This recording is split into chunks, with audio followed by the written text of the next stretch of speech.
Tuesday, the 24th day of February, 2026, which means 60 years ago, the first president of the Republic of Ghana, Osagyefo Dr. Kwame Nkrumah, was overthrown. And guess what? Kotoka International Airport becomes Accra International Airport. My name is Winston Amoah. My name is Kojo, Akoto Boateng. Good morning. How are you doing? I'm good. I'm very well. How are you? Oh, as you can see, God is still taking care of his children. Yes, and you're looking good. I'm learning from you. I love your outfits. Yes. Putting money in the pockets of Ghanaian tailors and seamstresses. Yeah, it's very important. Yes. When people do the right things, they must be supported. Yes. And that's something I can't do. So I'm always excited when I see, I think about how people are able to do these things because I can't do them. And your forehead is shining. I'm sure some shea butter or something has. Oh yes, everything. Or is it cocoa butter? Shea butter. Shea butter. You applied it. Yes. But also coming up this morning here on the Super Morning Show, well, the President John Dramani Mahama says stabilization alone won't transform the economy. He believes yes, while it's important to, stabilize, we have to move beyond stabilization, as he calls for deeper industrial reforms focused on jobs, productivity, and exports. Okay. What does this mean? It means a lot. It means that, look, we have to move to the next level. How? The how, we'll discuss that here on the Super Morning Show. Okay? But, Kojo, I want us to discuss something, because we know what happened to the victim of the hit and run. Yeah. So this morning, let's look at Ghana's emergency services. Is it fit for purpose? No. Today, if anything happened to you, would you be certain that you're likely to live in this country? No. So how do we make it fit for purpose? In Ghana, everything is set up to kill you. Even the emergency services are set up to kill you. How do you set up emergency services without funding them and giving them the right tools to save lives? Okay. So that's why my answer to all this is no. And later, when we break down the numbers for listeners, they realize that, Charlie, the taxes we are paying, we are just not getting our taxes worth. And what the state must do for its citizens, the state has actually derelicted this duty towards us. Well, and linked to this is the fact that the management of Kalibu Teaching Hospital has interdicted the two medical doctors and nurses, following their alleged failure to provide emergency medical care to a hit-and-run victim. And we're told that in line with established administrative procedures, a committee has been constituted to conduct a thorough investigation into the circumstances surrounding the incident and the unfortunate death of the victim. But also coming up this morning, there is a new commissioner in charge of customs. Yes. So Aaron Kano has been appointed as the acting commissioner of customs. What could be the reason? Well, stay with us. What reforms should we expect? What are the targets customs has been given? And how do we use customs to actually raise revenue to drive our growth? Good, because his key focus will be to digitize customs operations, reduce cargo clearance times, and boost revenue collection. Customs operations, is it not digitized already? It is. There's still talks about optimize the digitized. Okay. There's still talks about the fact that when it comes to goods that are brought into the country, yes, when they get into the country, that one you would know. Yeah. But from once they're being imported into the country, at the port of export, we should be able to have information. These are things we'll talk about later on the Super Morning Show. But as always, we do this with you. Get on to X, use the hashtag JoySMS, then on WhatsApp 05511119997. Coming up is the news at 6. Bring it on, bring it on. You, bring it on.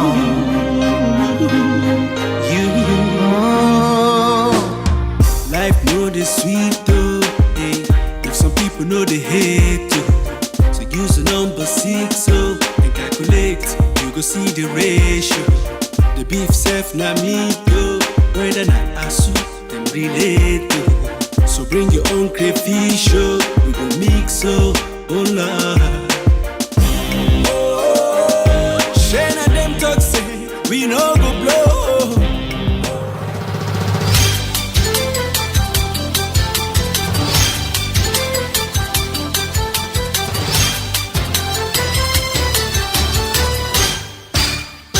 Hello, good morning and welcome to Joy News at 6. The news is live on Joy 99.7 FM, hits 103.9 FM in Accra. In Kumasi, we love 99.5 in all 16 regions of Ghana via various affiliates. Also live on myjoyonline.com, X Spaces, YouTube and Facebook. Coming up, Environmental Protection Agency begins a science-based water renewal intervention today, described as the country's most significant effort yet to restore the country's rivers heavily polluted by illegal mining activities. Where details later. Now, President Mahama announces tough measures to clamp down on trade-related infractions, declaring that offences such as smuggling and the under-declaration of goods will be treated as economic crimes. And rebagging of inferior products are not minor infractions. They constitute economic sabotage. To stem this tide, we will intensify coordinated border enforcement. In business, the president has also committed to maintaining a stable economic environment for effective business planning. We'll tell you about it on the Joy Business Report. Also, government begins preparations to upgrade 12 existing municipalities to metropolitan status and elevate one district to a metropolis, following the submission of a review report on the status of MMDAs. The committee found it necessary to recommend for upgrading 12 existing municipalities into metropolises. Also, we are in Sweden in the central region, where school authorities at Sweden Business School are racing against time to produce students involved in Thursday's violent attack on a student as SCID issues a 24-hour ultimatum. I am giving you 24 hours to produce the people in that shit who attacked the boy. In 24 hours starts now. Well, these and more with me, Mami Sinyamicha Thompson. This is Joy News, independent, fearless, and credible. Please stay. Now, the Environmental Protection Agency is today beginning a science-based water renewal intervention described as the country's most significant effort yet to restore rivers heavily polluted by illegal mining activities. The launch will be later today and in the Eastern region. And Joy News editor Fred Smith is in studio with me with some details of that. So, Fred, what do we know about this exercise? Well, Mami, see, today's activity will involve the launch of the pilot phase of the intervention and will happen at the Brim River site at Dukerum in the Esiakwa area of the Eastern region as part of efforts to address one of the country's biggest problems, pollution of our water bodies by illegal mining activities.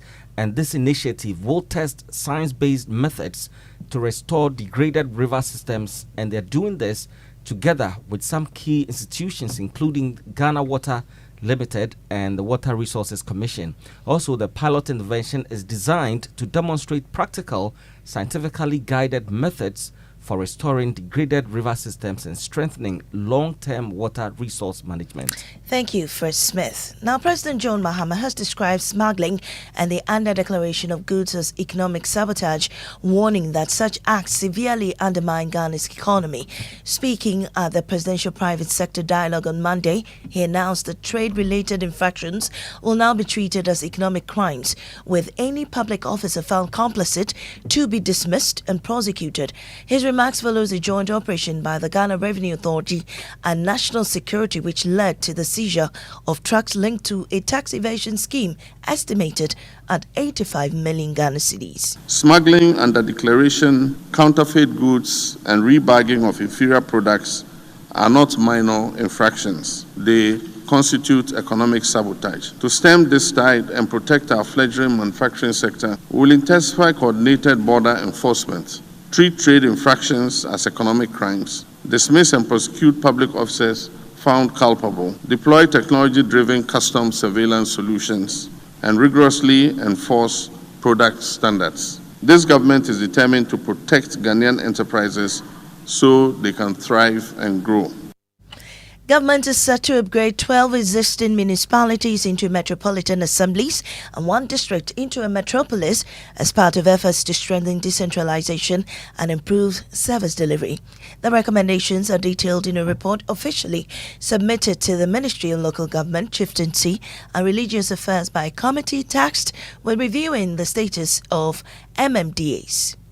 Government is set to upgrade 12 municipalities into metropolitan assemblies and elevate one district to metropolitan status as part of efforts to strengthen decentralization and improve service delivery.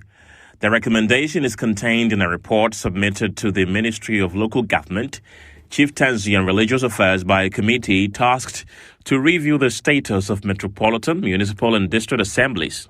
Chairman of the committee, Johnson Asiedunkatia, says the move is aimed at improving local governance and responding to rapid urban growth. The committee found it necessary to recommend for upgrading 12 existing municipalities into metropolises and then one district to be upgraded straight to a metropolis. Meanwhile, the Minister for Local Government, Chieftaincy and Religious Affairs, Ahmed Ibrahim, says the report will help make resource allocation easier and ensure fast-growing assemblies receive the needed support. Honorable Chairman and members of the committee, I assure you that the Ministry will study your report carefully and forward the recommendations for the necessary approval by His Excellency the President of the Republic of Ghana. This morning, the clock is ticking for authorities of Swedru Business School to produce students involved in Thursday's violent clash with Obachre Senior High School. This follows a 24-hour ultimatum issued by the Director General of the Criminal Investigations Department, COP Lydia Yakodoko, warning that failure to comply will attract serious consequences. The directive was given during a meeting with the headmaster of the school, Justice Kojo. So I am mentioning now that I am giving you 24 hours to produce the people in that shit who attacked the boy. And 24 hours starts now. Because as law enforcement, when incidents of this nature occur, and we have to investigate, we have to arrest, we have a number of ways in which we can make that arrest. Meanwhile, the DC for Ewutu West, Kalala Nyamiche, has revealed that 3 students are battling for their lives following the incident which occurred during the zonal senior high school athletics competition in the central region. For the first one, okay. The second one, the first 8 team on campus should, make sure that they will be able to take the issue up. So how many students in total have been injured in this? Yes, currently as we speak, about 8 of them, but 3 are in critical condition. If you say critical condition, describe it to us. What if you look at the damage, is that great? And that was the DC on Top Story yesterday. Also, ranking member on Parliament's Defence and Interior Committee, Reverend Johnny Timfojo, says he'll push for a joint parliamentary inquiry into the matter to ensure such incidents are addressed holistically. And in this particular matter, the Parliament will take interest in it. I will be calling for a joint committee between the Education Committee and the Defence and Interior Committee to look into it, so that we tackle the aspect of security and then we tackle the aspect of supervision, control, and the code of conduct on the part of GES enforcement, so that we can put these together and resolve these matters to ensure that it becomes a thing of the past. Government has dismissed claims that unscheduled power outages is back, following a week-long disruption in many neighborhoods across the country. Some residents in parts of Kumasi and Accra expressed frustration, saying electricity barely stayed on for hours. Several people lost goods while businesses struggled to meet demand. However, the Ministry of Energy says the situation stems from a series of localized faults that are currently being addressed. Richmond Roxon speaks for the ministry. No, we don't have any power crisis. What it is that at this point, our generation capacity is intact. We have adequate, sufficient power supply when it comes to our generation. And so we expect everyone to have consistent power in their homes or offices. In the last couple of days, the ministry has noted concerns from public from specific areas, and these outages as a result of various reasons. And so if you take an area like Tesano, there was a challenge with the 11 kV feeder, and that affected Tesano, Akoto, Boti Warehouse, and surrounding areas. That issue was resolved yesterday. Richmond Roxon speaks for the Energy Ministry, and that's how we end this morning's bulletin here on Joy 99.7 FM. And next is Business with Derek Powell on the Super Morning Show. Oh, jump on now. Go. Gugomi, at what time will you come back where I don't hear the sound of your car? Why you buy new car? No, I don't change my car. It be the same, right? It be the fuel way I change. Way one shouts it. Ever since I started using the all-new Excellium Premium Fuel, fortified with 3-in-1 action. Oh, Joe, now my car, they run like electric car. No, it's so. This is the type of fuel where they want to. Because now engine, they cost. Where they want for way if I buy it, it go protect my engine. And with the small way I buy, I go drive, sir. Absolutely. It's like strapping a turbocharger to your engine and giving it a protector. And what they bust my mind, Seth, be the 3-in-1 action, no? Excellium, they prevent up to 99% of deposit. It be anti-wear, some be anti-corrosion. Won't pay when I open there. Hey, so where can I find this magical fuel? Just head over to any Total Energy service station and your car will thank you. Hey, then make a finish my gobe fast, then rush go Total Energies. My friend, but why your hand my gobe inside? I give you info. Make a fill the gobe too small. Go. Excellium is designed to protect your car engine, decrease fuel consumption, and lower CO2 emissions. Don't say fuel, say Excellium. Choose Excellium, choose quality. When I say ABSA, you say yes. ABSA Bakiti, we go say yes this 2026 till your jobs be dropping down. Yes, you listening to me right now. I know you get dreams. A work is here. And you book it well. Like me, I want to buy that Porsche car I've been dreaming of. I move into my dream house. No landlord will say, join the ABSA family and let's help you say yes to your dreams with tailored banking solutions from loans, mortgages, credit cards to digital banking and more. Make 2026 the year of yes with ABSA. Your story matters. You need a trusty friend on whom you can depend when things come crashing down. You need a trusty friend on whom you can depend when things come crashing down. Millennium Insurance, your trustworthy friend. Millennium Insurance, your trustworthy friend. Millennium Insurance, your trustworthy partner.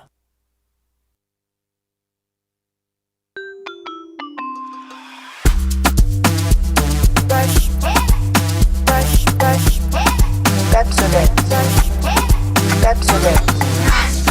Brush your teeth every day and night. Up and down and all around. Brush your teeth right. Brush your teeth. Brush it from and down. Underneath and in between. Brush the germs away. Brushing gets more fun with your kids with the new Pepsodent Kids toothpaste. Give your smiles protection that lasts. Grab yours today from a store near you. This advert is FDA approved. Cast your mind back to 2022. The prices were rising. The stress was high. Every liter of fuel felt like a sacrifice. Do you remember who stepped forward first? When others were comfortable with high prices, Star Oil chose you.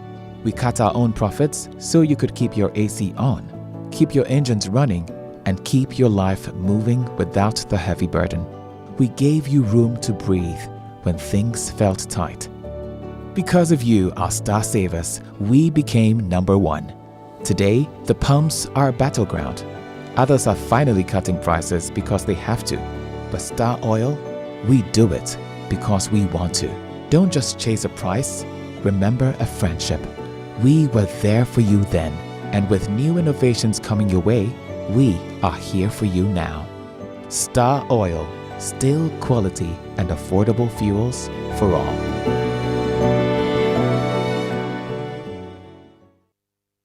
Welcome back, and thank you very much for staying with us here on the Super Morning Show on Joy 99.7 FM. And the 6 a.m. news was brought to us by Absa Bank Ghana Limited. Your story matters. Millennium Insurance, your trustworthy partner, and Total Energies. Total, we go the extra mile for you, which means we can now bring you the Joy Business Report, brought to us by Safari Valley Resort, bringing you closer to nature, and Omni Basic Bank, not just another bank. Akpafu. Hey, good morning. Good morning. How are you doing? I'm great. You? Oh, as you can see, God is still taking care of his children. Yesterday, Man United beat Everton. So I'm a happy man. Congratulations. Thank you. Thank you. At least it made you happy this morning. Oh, yeah. You know, it's like that. Well, some would say that the 24th of February, 1966 was Ghana's Day of Shame. Oh, yeah.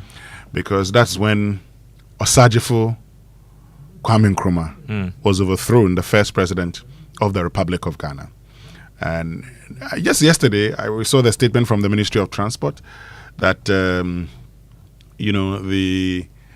Kojo International Airport is now Accra International Airport. Oh, okay. So, interesting. We'll have that conversation. And, the last time I shared the NLC decree that actually established, the Kotoka Trust, and as part of the trust talked about the naming of the airport after him.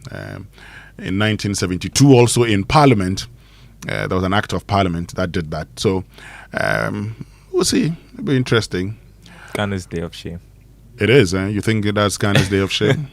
Well, I sort of imagine what Ghana would be like if he was allowed to rule for a while. There's that conversation that always goes on. There are those who actually think, and I've spoken to, this is an interview I did years ago. I think it was in 2011.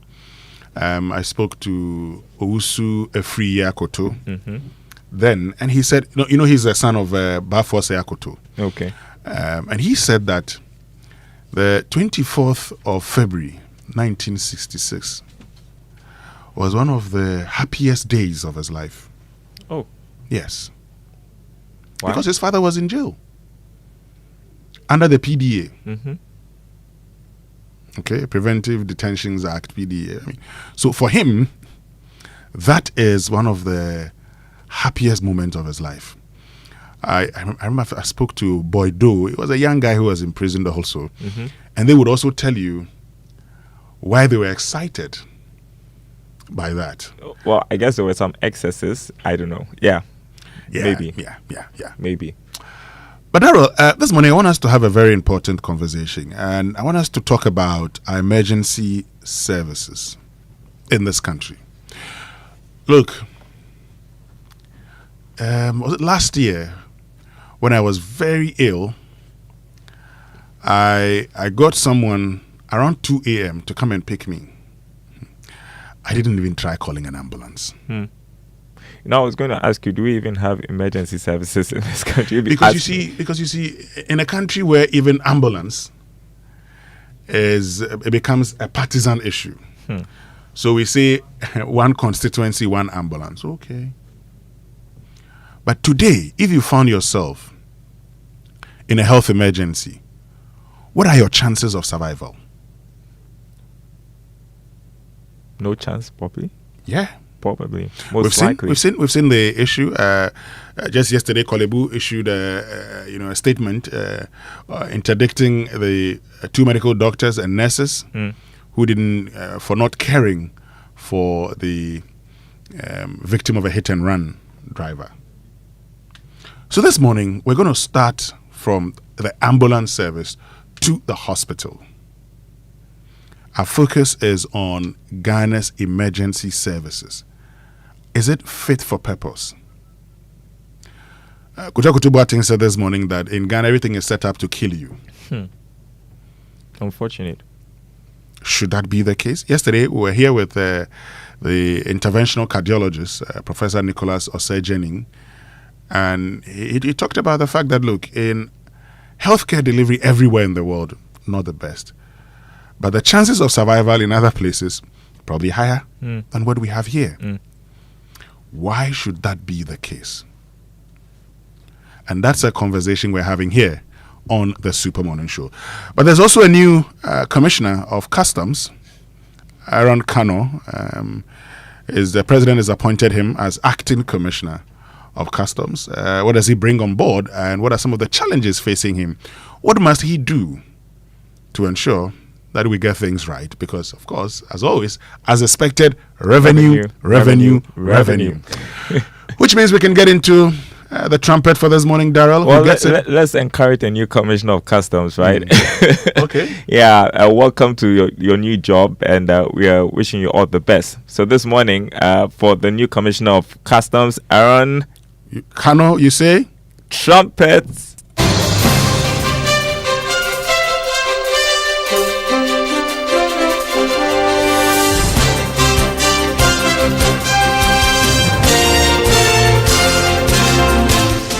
Hi, good morning. Welcome to the Joy Business Report. Coming up this morning, President John Mahama commits to maintaining a stable economic environment for effective business planning. Also coming up, City posts some marginal appreciation against the dollar over the past 2 weeks as it starts to roll back losses recorded last month. Plus, name change of Kotoka International Airport to Accra International Airport could take a while to secure global recognition from all partners. Details coming up.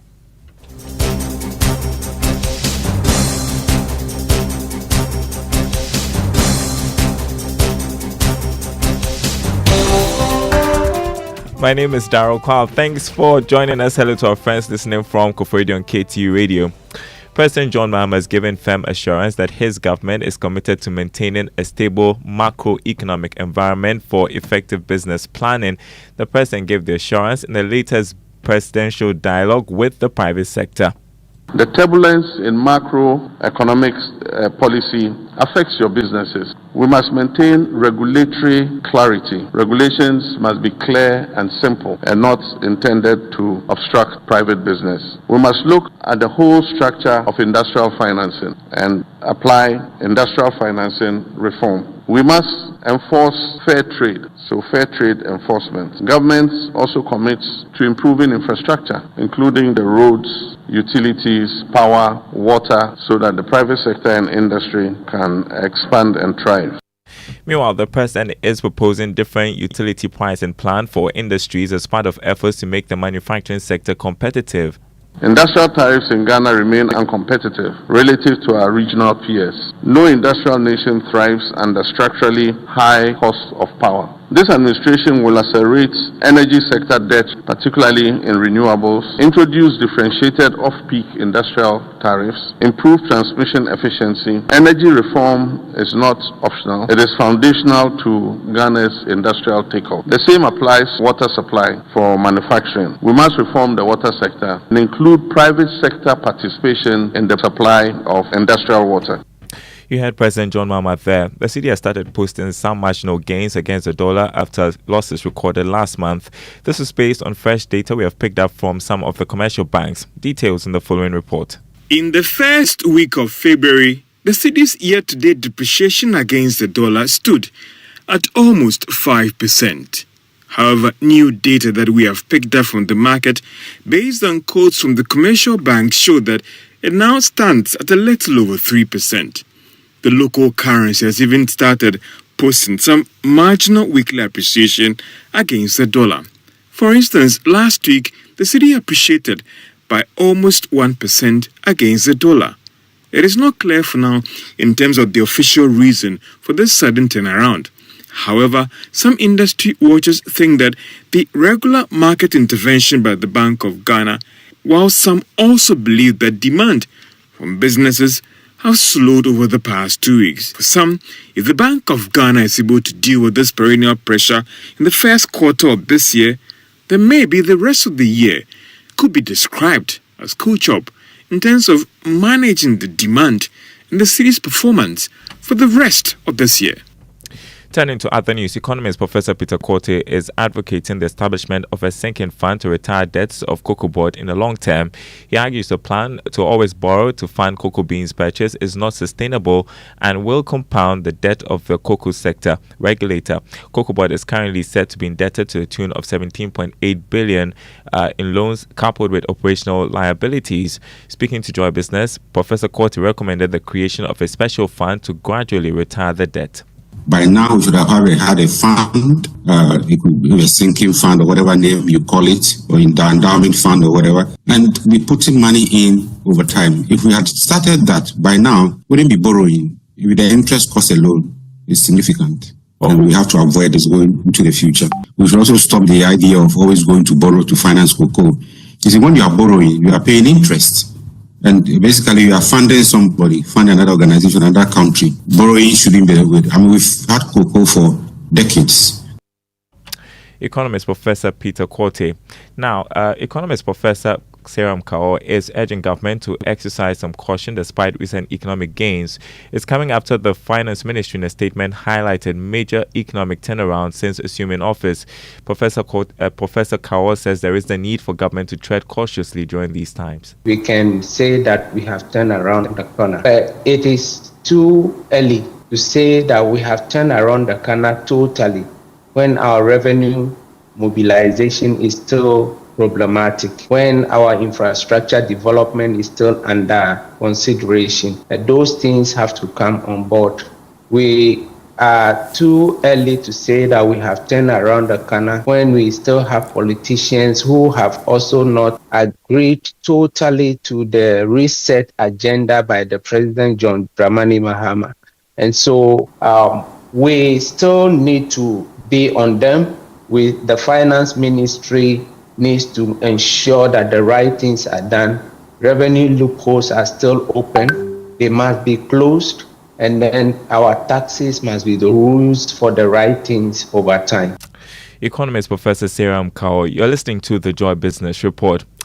It's now official. Kotoka International Airport is Accra International Airport. The Transport Ministry in a statement announced the name change has now been effected, but it appears it could take some time before it gets global recognition and acceptance. More in this report. I understand that the Ghana Civil Aviation Authority has already been informed about this development for the institution to trigger the necessary international communication with institutions like the International Air Transport Association, as well as the UN body, that is the International Civil Aviation Organization, ICAO.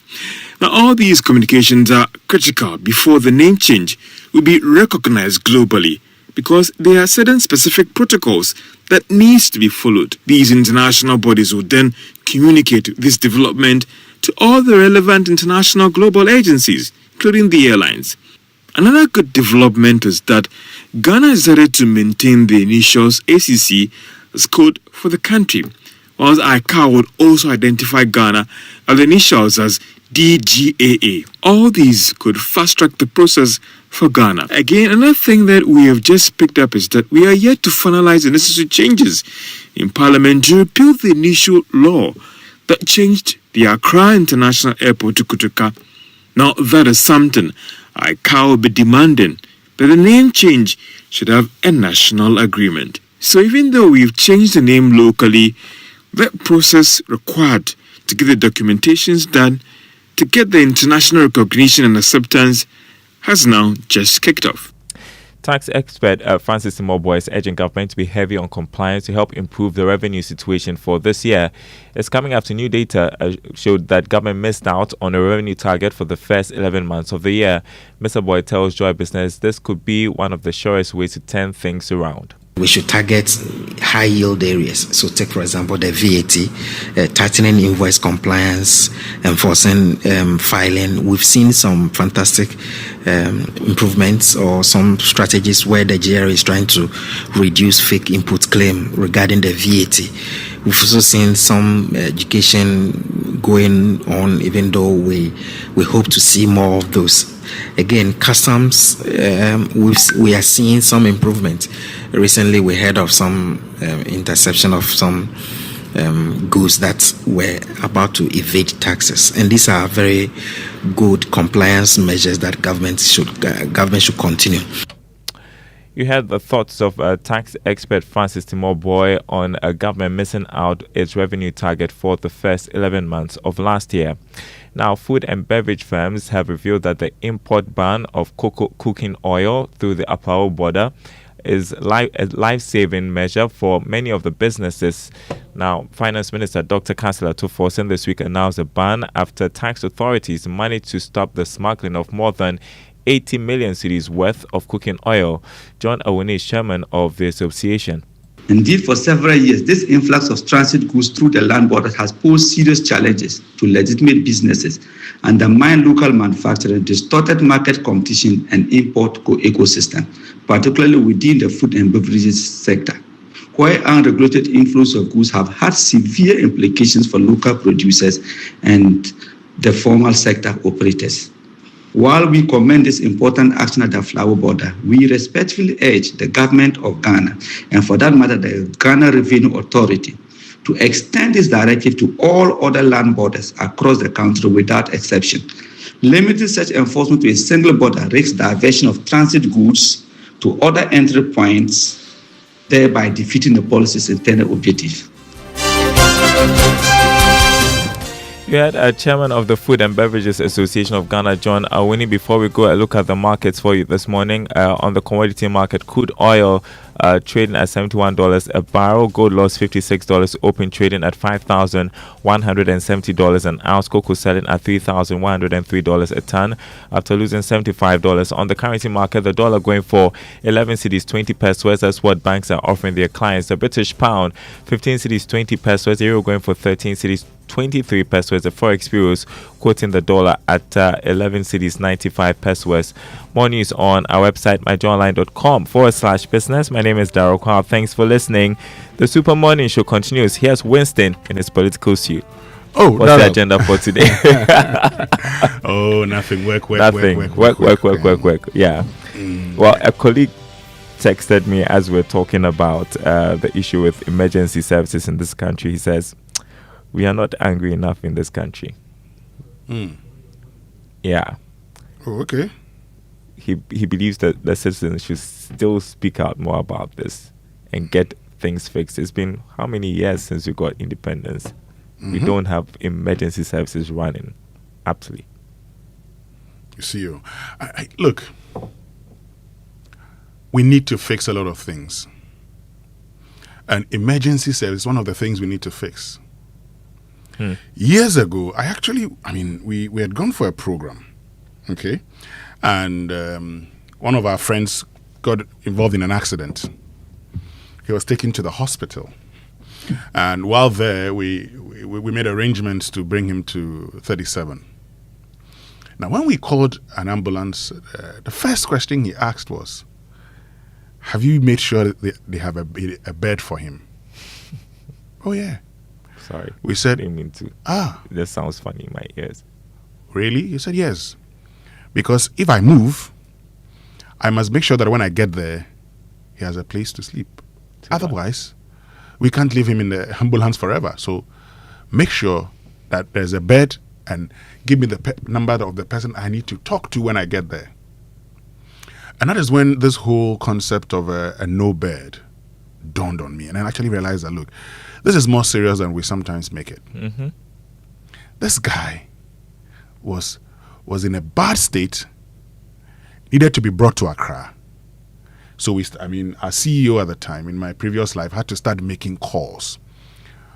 Made calls to all the hospitals in Accra until she got a bed at 37. And we brought the guy in. Too bad. As we reflect on Ghana's day of shame, I think these are some of the things we should be ashamed of as a country. Yeah. We need to. We need to. Anyway, it means we can bring our inspirational song for today, Rain by Kurt Carr. Let's enjoy it. All right.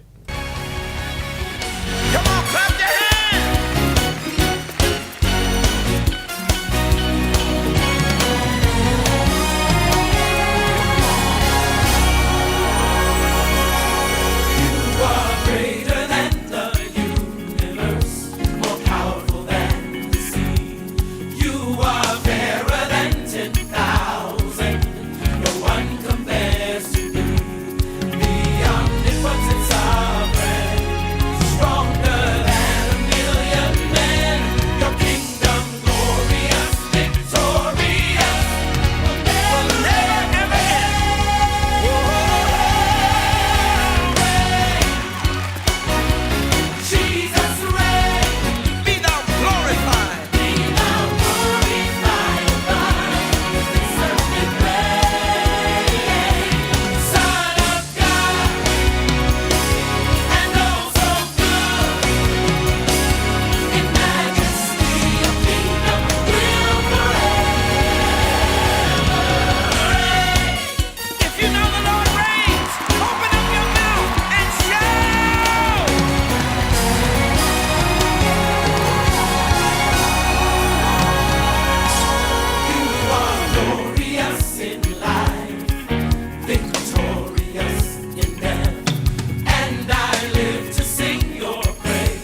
And that's our inspirational song for this morning. Rain here on the Super Morning Show on Joy 99.7 FM, which means we can bring you a Drive Safe campaign, Kojo. And the Drive Safe campaign is brought to you by Joy News and the Multimedia Group and supported by Toyota, superior quality, Imperial General Assurance, solid protection. Avoid all distractions, keep both eyes on the road and hands on the steering wheel. Be visible, drive with your lights on. That's how to ensure your safe arrival. And I'll give you a fuel tip and give you the drive safe tip as well. At a tanker crash scene, do not walk closer to help or record videos. Vapors can flash without warning, so keep at least 300 meters away and let trained responders handle it. And this is a message from Comac. And our drive safe tip is also related. I've seen a lot of videos of vehicles burning on the roads, and usually it's either people are calling for others to give them fire extinguishers, or you see them throwing sachet water at the fire. And sometimes you see people getting the fire extinguishers and they don't know how to use them at all. Please, if you buy a car, it is mandatory to have a fire extinguisher and even a first aid kit. But once you get the fire extinguisher, learn how to use it. Who will teach you? You go to your nearest fire station. They'll teach you. And also the places you buy the fire extinguishers, they should be able to teach you. Or you go to YouTube. That's why you have a smartphone. Go to YouTube, just type how to use a fire extinguisher. And YouTube, you get a lot of videos that will train you to use a fire extinguisher. Look, YouTube is the biggest university available to you right now. You can learn everything. So just go to YouTube. You have a smartphone, you have a laptop, you have data. Go to YouTube and learn. And remember, fire extinguishers also have expiry dates. So some of you have fire extinguishers that are as old as your grandparents, still in the vehicles. You need to go and check. If it's expired, trust me, when there's a fire, the fire will burn because that fire extinguisher cannot do the work. So that's our tip for today. Great, which means we can learn how to say it right. And it's brought to us by Kingdom Books at Kingdom Quality and Affordability are their hallmarks, and Societe Generale Bank Ghana, the future is you. Now, today I want us to learn something. You know, you hear people say, informations, evidences. Okay, let's do it this way. See, evidence is what you call uncountable noun. So evidence, if you look at its meaning, will refer to documents and others. So it's basically the available body of facts or information. So evidence is evidence. Or if there are multiple of them, you probably would say pieces of evidence. But don't Not say pieces of evidences. And don't say evidences. Okay. So if you want to say it right, just say evidence. Don't say an evidence to. Just say evidence. Okay. Same with information.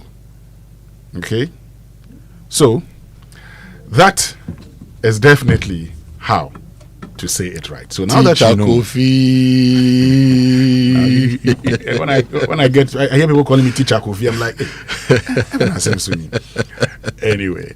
And that's all prof.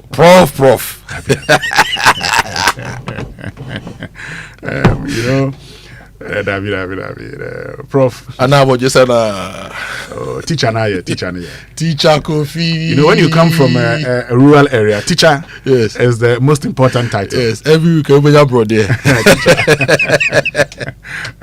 So I like it when you are called teacher. Yeah, Teacher Kofi. You know, my uncles, there you go, when you go see a teacher, Teacher Robert. Anyway. Okay, so now let me tell you about SG Ghana, the Sound Drive promotion. If you don't have it, you need to talk to them right now. It's underwritten by Sanlam Alliance General, and the Smart Drive policy is a third-party policy with an extra layer of protection and benefits. And they are running a promo on this till the 31st of March 2026. So let SG Ghana help you take care of your car so that every drive feels more secure. You can call them on 0302-214-314 for more information, or walk into the nearest SG Ghana branch or buy or renew your car insurance policy today. So Societe Generale Ghana, the future is you. And let me tell you about Kingdom Books and Stationery Limited, your number one supplier of quality office essentials, equipment, and furniture at affordable prices. They've introduced an online store for your shopping convenience, which means you can now shop by simply logging on to kingdomstoreonline.com without physically coming to any of their branches. It's hassle-free, and they will arrange delivery to your home and office within a reasonable time. They offer free delivery within Accra and Tema and accept payment via Momo across all networks. Terms and conditions have applied. At Kingdom, quality and affordability are their hallmarks. So we get into the newspapers, but there's something that... Yes, and the newspapers, the newspaper review brought to us by Syntex Tanker, you're stronger, you're tough, Access Bank, More Than Banking, and Star Oil, quality and affordable fuel for all, as well as Enterprise Insurance, your advantage. I was going to go online, but let's start from the newspapers before we get the online stories. There's a story that has caught my attention on my Joe Online, but let me start with the Ghanaian Times this morning. Ofanko in Sawam Road project progressing steadily. Contractor to complete work on schedule. This is according to the resident engineer. And so this year, is it by June? You know, when the president visited them, they gave us a June deadline.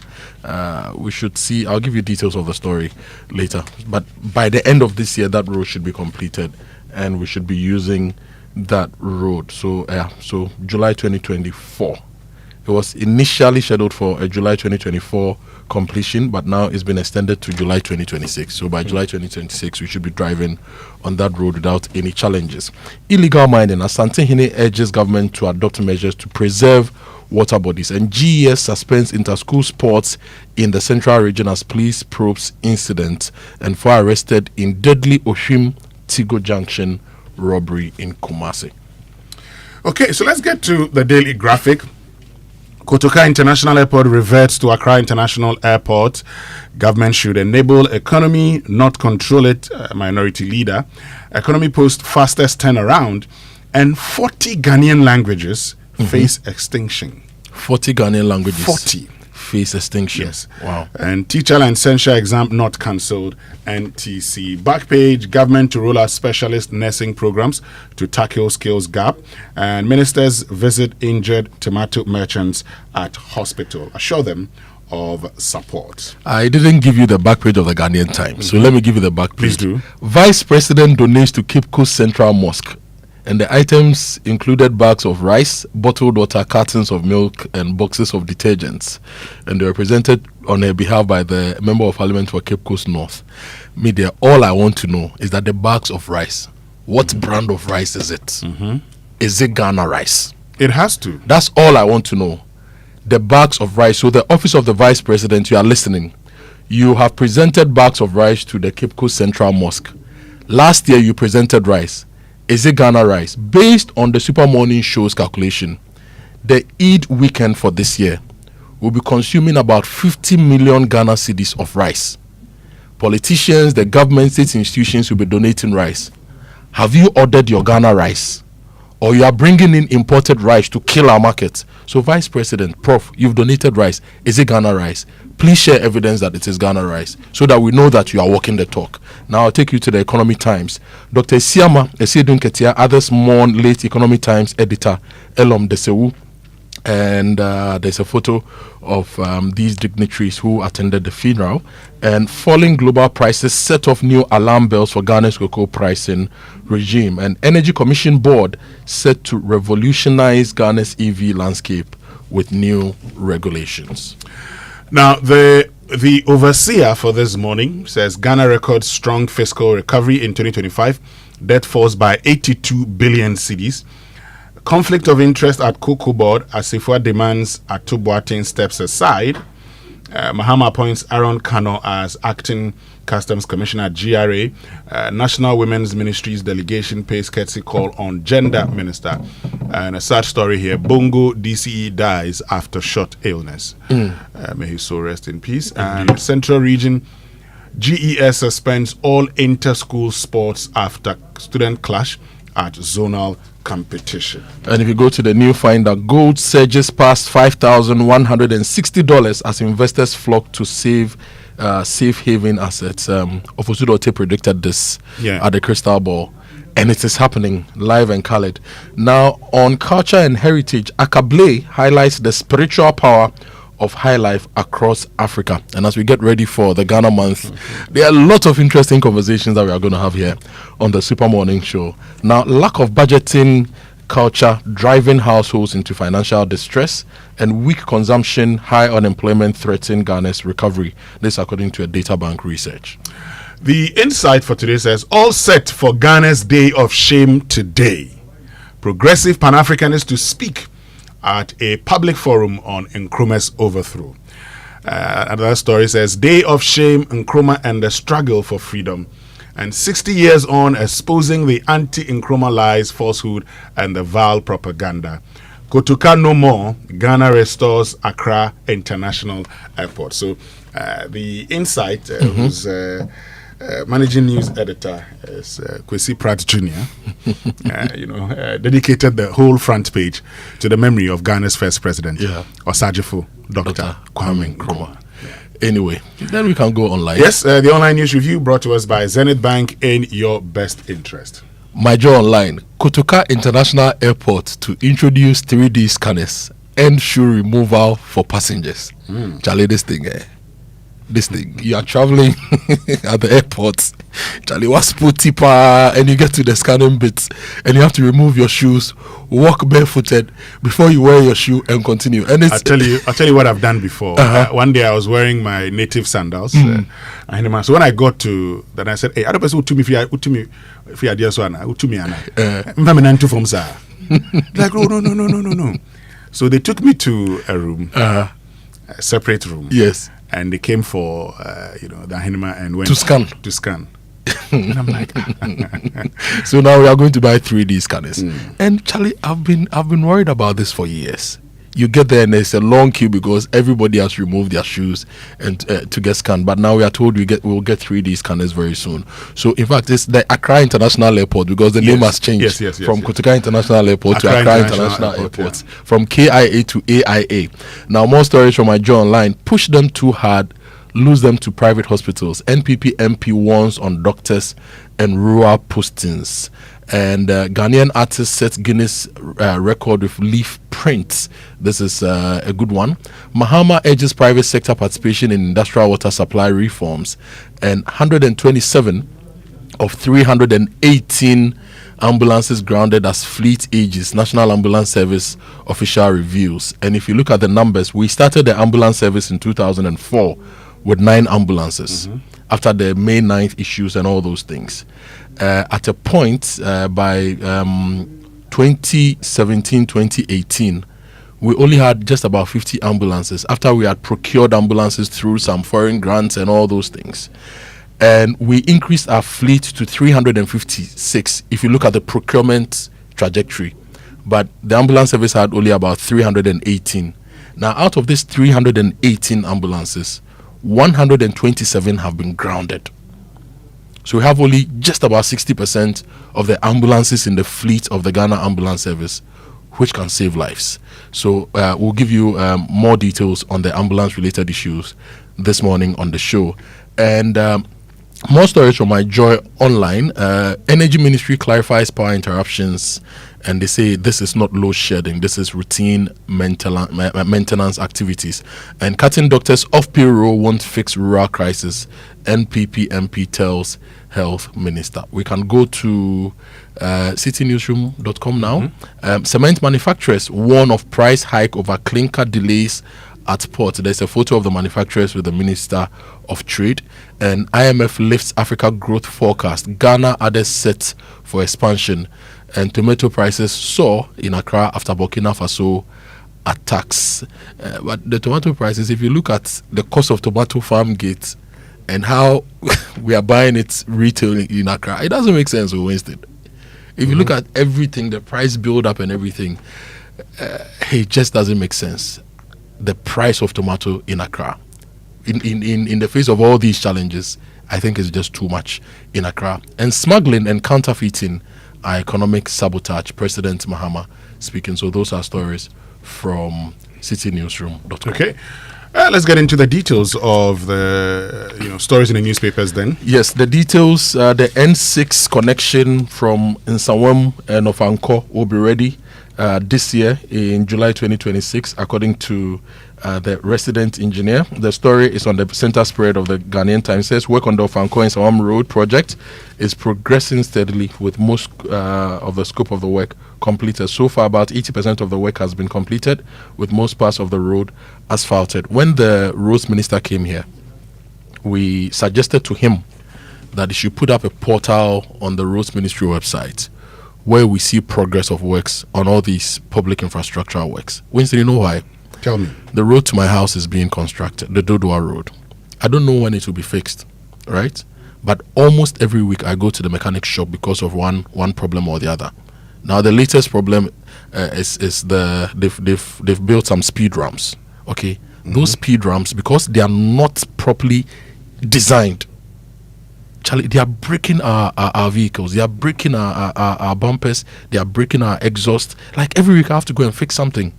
But if you publish that you are going to finish maybe in June, July, August, then I psych myself that I have to endure that and also budget for the cost of my maintenance. Very crucial. But Charlie, nobody minds us. So you are using my money, taxpayers' money, to build roads for me, but you don't have any proper public portal or accountability platform to give me updates on the roads you are constructing or the infrastructure you are putting in place for me. How do I plan my life then? Good point. This matter. But let me take you to a story in the Daily Graphic. 40 Ghanaian languages face extinction. And the executive director of the Ghana Library Authority, Ziblim Al-Hassan, has revealed that at least 40 Ghanaian languages are on the verge of extinction, warning that urgent and deliberate measures are required to preserve the country's linguistic heritage. Now, he stressed that language was not merely a tool for communication, but the foundation of identity, culture, and collective memory. And this is a quote: "Language is the vessel of our memory and the architecture of our worldview. When a language disappears, an entire system of knowledge, oral history, proverbs, and indigenous wisdom vanishes with it." And he said that 70 African languages, including the Boro language in Ghana, had become extinct. Additionally, Dumpo, I told you about the language that had 6 speakers.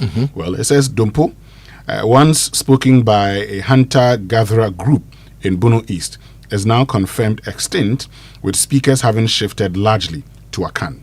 Several other Ghanaian languages are critically endangered, including Nawuri in northern Ghana, Tuli or Boyure in the Oti region, Chala in eastern Ghana, and certain dialects of Anufo Chakosi in the north. These languages, he said, were under pressure from dominant tongues, with younger generations increasingly abandoning them. And this is something that, would always happen. Yeah. It's something that would happen. But it's also important that as a people, we take steps to preserve these languages. There's a point that he makes that I like so much. He talks about the fact that language is the vessel of our memory and the architecture of our worldview. When a language disappears, an entire system of knowledge, oral history, proverbs, and indigenous wisdom vanishes with it. That's the identity of the people. So it's important they understand that. And that's why I'm happy today that Ahanta has been approved for teaching in our schools. And it's, other languages should also try, get it written and taught. Yeah. And languages, I also believe, thrive on economic power. If we build our economy and we become a proper superpower, even within our sub-region, people who would want to do business with us and trade with us, at least about 3 or 4 main languages that we speak, they will try to learn. The same way now Ghanaians are learning Chinese, and we are learning all sorts of languages because we want to trade in certain places. So our languages, some will die, but the key ones, we need to link our economic strength to the languages so that at least we don't lose them in the next 50 years. I'm laughing because when you say the key ones, yes, and I'm laughing because there are people listening to us whose languages are not key, and they'll probably be saying, so let's develop our languages. Yes. The Hunter people, developed their language. They took a decision that they were not going to allow this language to go. And let's have digital archives Exactly. and all those things. Let's do that. Yeah. Okay. But the point is, and that's why I find this thing very problematic. And all of us have become this whole idea of speaking English to our children. No vernacular. You see, when we went to school, when you speak your local language, you're told, oh, I'm a fool to speak vernacular, what. But research has shown that people who speak multiple languages are better placed intellectually, even than others. Their cognitive development is better than those who speak just a single language. But the English, their children will speak, sir, because all they have is their tablets and TV, and it's just English on the thing. So start speaking the local language with them. Unfortunately, I know the other challenge. The other challenge is that today, and it's something I also like. I like the fact that people are marrying from different groups. So you're not just marrying from where you come from. Okay? So when it happens like that, you want to, but at all cost, that child should be able to speak. What time did you leave home today? Oh, I left home before 5 a.m. What time will Madam leave home today? She's left home by now. Yeah. How many contact hours do you have with your child? I pick him up from school around 4 up until the time that I go to bed, or he will go to bed, say 8. You have so you about have 4 hours. 4 hours. Within the 4 hours, how many hours do you actually talk, sir, to develop the language? Well, I try. So my point is, especially in the urban areas, the structure of our urban system right now actually does not allow parents to spend a lot more time with our kids. And unfortunately, for those of us who even gave birth to children around the COVID time, we were all stuck to the screen. We have not deliberately, as a country, even developed content for children to socialize them properly, according to our language lines, according to our culture lines, according to none. Yeah. Okay, so the urban parent doesn't have enough time. The urban child has more contact hours in school. They finish class, they have to do after class and all those things. And the language of instruction there is the English language. So practically, we need to sit down as a state to see how we close those gaps by putting money down. You see, we don't solve these things with words. So we can't solve the language talking problem about it. with words. See, we need to put down money and invest. What I have done, at least, is that even though my son speaks English to me, when I speak Fanti to him, he will respond in English. Yeah. And I have told him that, young man, very soon I would insist on you responding in Fanti to me. Now, I say that also because, look, and I learned at the time when in school it was different. Where and I'll tell you one thing. When I went to Ho, at the time I was learning actually. I learned it at the time when there were people where I lived who could speak Twi. Yeah. And so we're comfortable speaking Twi with you. Those who wouldn't, will speak English with you. Yeah. In school, you wouldn't speak, you speak English. But because I wanted to, Kofi, I'm coming. By age 4-5, we were playing gata football. Yeah, but I went to we were walking. we were walking Uh-huh. to the market. We were the ones who were being sent to go to the market. We were going to steal mangoes from people. I have just been informed that we need to go for the BBC. This language thing. We'll talk about this. Yes. The BBC News brought to us by Fidelity Bank. Believe with us, and Glyco, we cushion you for life. At 8:30 GMT, Business Daily. India is home to over 1 billion people. For decades, many families lived with uncertainty around food, water and work. Even as incomes rise and the economy grows, for many the fear of not having enough remains. It's called scarcity mindset. This is the BBC World Service, the world's radio station.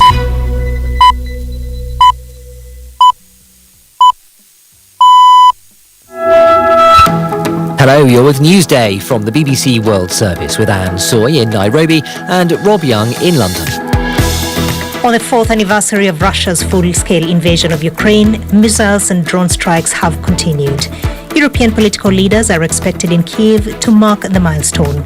A senior member of the US Intelligence Committee tells us Putin is not ready for peace. I see nothing that suggests that Vladimir Putin is feeling as though he needs to make peace here.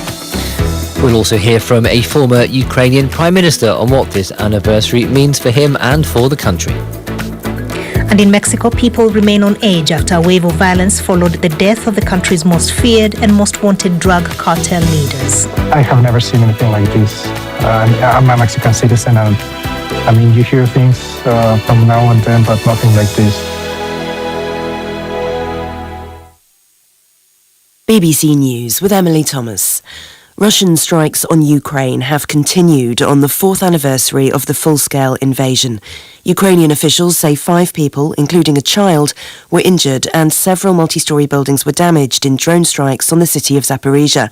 Leaders and politicians from all over Europe are expected in the capital Kyiv to mark the grim milestone.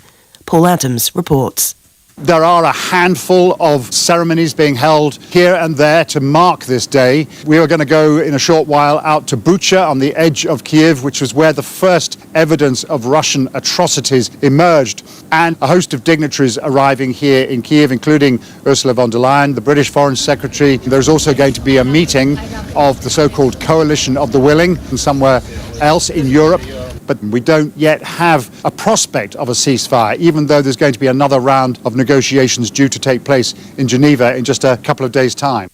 Russian soldiers fighting on the front lines in Ukraine have told the BBC they've seen colleagues executed on the order of their own commanders for disobeying orders. Nomia Iqbal reports. The soldiers who were filmed at an undisclosed location outside Russia say they were tortured for refusing to take part in assaults they claim verged on suicide missions. They say waves of men were sent across the front line relentlessly to try to wear down Ukrainian forces, a tactic they nicknamed meat storms. One man claims he saw a soldier who refused executed on the order of his commander, Alexei Ksenofontov, who was made a hero of Russia in 2024. The Russian government said its armed forces operated with utmost restraint and treated personnel with maximum care. The United States has brought in a new flat rate tariff of 10% on global imports. It comes amid confusion over when a 15% tariff that President Trump has promised to impose will come into effect. China has imposed restrictions on dual-use exports to 20 major Japanese industrial companies, accusing them of boosting a military build-up in Japan.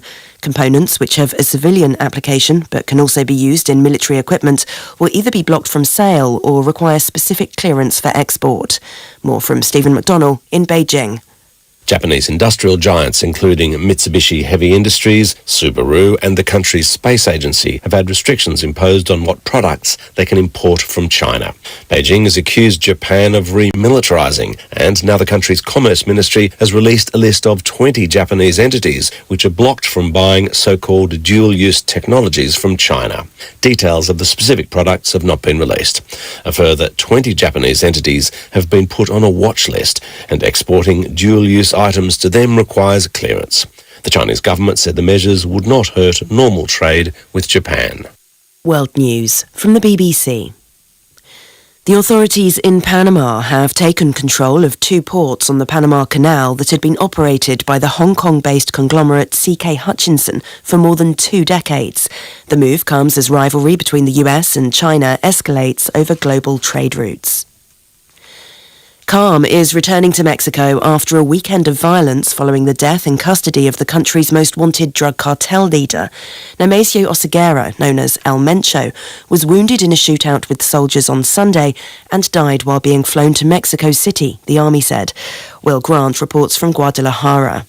The images of cartel violence in their streets shook Mexicans in every part of the country. Masked gunmen attacked shops, set cars on fire, and sowed chaos and intimidation across entire communities. Incidents of violence were registered in a staggering 20 of the country's 32 states. For her part, the president, Claudia Sheinbaum, has been sober in her assessments, insisting that normality and calm are returning. However, some drug war experts fear there is more violence to come. The Boston Globe newspaper has announced that it will not go to print for the first time in its 153-year history due to the winter blizzard that has battered large parts of the US East Coast. More than 80 centimetres of snow has fallen in parts of Rhode Island and Massachusetts, including Boston. 600,000 homes and businesses are without power. The former president of South Korea, Yoon Suk-yeol, has appealed against his conviction for his brief, failed attempt to impose military rule in December 2024. Last week, a court in Seoul found him guilty of leading an insurrection and sentenced him to life in prison. Mr. Yoon's lawyers have now said they'll challenge the verdict. They said the prosecution's indictment was excessive. And that's the BBC News. Challenge these days, new level crowd. Where did you pass? Me, pass somewhere. I just switched for a better life. I switched for comfort. Look, your salary deserves better. Switch? Yeah. How do you mean? I switched my salary account to Fidelity Bank. Oh, okay. And that's my jackpot. I get higher loan amounts with lower interest rates, as well as personalized financial support. They gave me a loan to expand my side hustle, and the terms are just flexible. Wow. Your salary deserves better. Oh, my salary deserves better, pa. You see the way you are smiling wide? Yes, I will switch and smile wider. Your salary deserves better. Switch to Fidelity Bank today and enjoy lower interest rate, car and home loan, personalized financial support, and a smile that lasts. Switch and smile wider. Fidelity Bank. Believe with us. If I believe with us, Fidelity. If I know I dey your side, Fidelity. Today, we hit the streets to ask Ghanaians, what would you do with free fuel for 1 year? Oh, road trips with the girls every weekend. That's extra savings to help fix my car. Charlie, 1 whole year, I'll finally be able to visit my mom without worrying about the distance.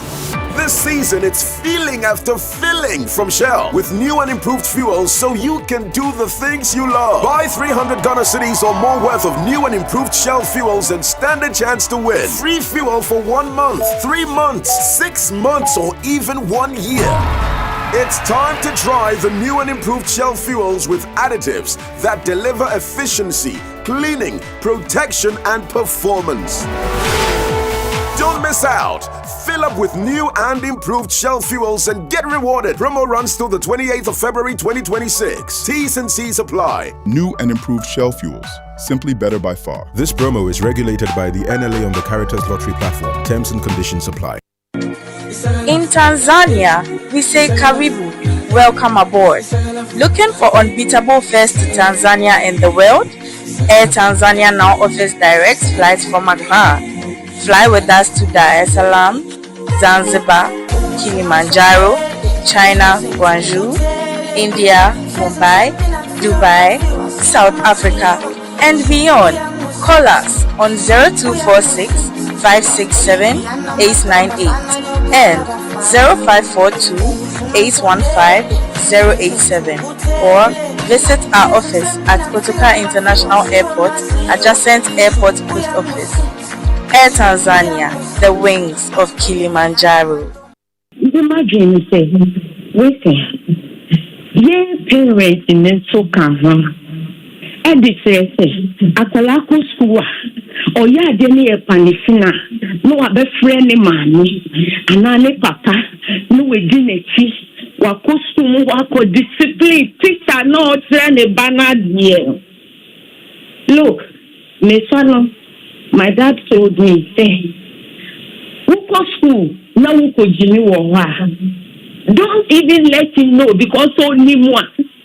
Or do they come back for the teacher to discipline you? Look, my kids are doing me man almost a British curriculum and they don't beat them. Look, I send them back to the school. So my money engineer discipline them. And I look because me back on secondary school, Mantuneko, I told her that look, because who name me? Who Jimia, the palm. And thankfully, one young person because look, the new number so full. Men yes say when we wait, me would be another trail.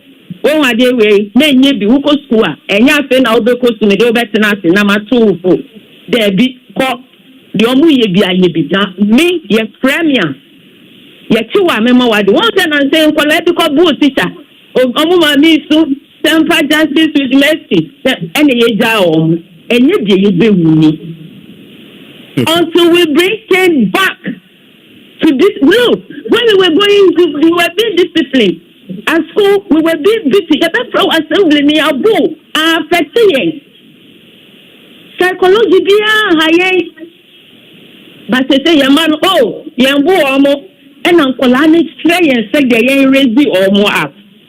And yet, they be me. How can you imagine that without school? We are just from some just because of Ontako. I just can't find some. Look, seriously. I couldn't sleep. I'm like, as a mother, me will see any of them me bam, me then go school. We just because of Ontako. It's sad. Until we bring things back. And you did Morning Show. For decades, we have helped businesses connect with their trade partners all over the globe. From Ghana to Burkina Faso, Côte d'Ivoire, Benin, Togo, Senegal, China, Morocco, France, Netherlands, and many other countries. We have made it possible to bring Ghana to the world. We have brought small and medium businesses closer to their customers across the regions in Ghana with our SME support facilities. We have brought relief and smiles to the faces of families with our employee personal loans. With our cutting-edge technology and digital support, we take the burden of complex thinking off you, making life simple. That is who we are, as close as a partner. Bank of Africa. We are indeed the African bank with the global reach. Syntax Tango! Syntax, hey, tough, very strong. If you want quality, this be where you belong. Syntax, hey, tough, very strong. Oh, gonna shout and sing the song. When the sun they hot, Syntax no break. When the rain they fall, still no shake. Builders they choose and plumbers they prove. Any project you they start. Syntax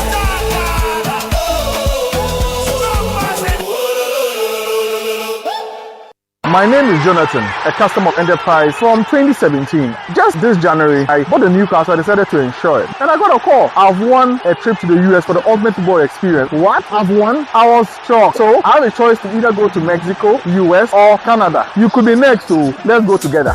Jonathan is our first lucky winner of the ultimate football experience in the Insure Not Chili promo, and you could be next. Don't wait. Buy or renew your motor insurance with Enterprise Insurance and stand a chance to enjoy an all-expense-paid ultimate football experience live at the stadium. Plus, you can win instant rewards like fuel coupons, airtime, and branded souvenirs. Promo runs till end of May 2026. Enterprise Insurance, your reliable insurance company, tried and tested for 102 years since 1924. This promotion is regulated by the NLA on the Caritas Lottery platform. Terms and conditions apply. Enterprise, your advantage. Mr. Teacher, please, what happens when the children come to school? How is it that they leave home very neat and return looking so different? No, stop action, mommy. All the learning and sports demands a lot of energy. So those sweat stains, torn uniforms, and dirty shoes, they show that your kids have been very active. Hey, Asamo! Your jams need nourishment and energy. Give them the Milo Energy at breakfast, now with vitamin D that supports energy release to help their daily performance. Milo, energy to go further. Milo. This advert is FDA approved.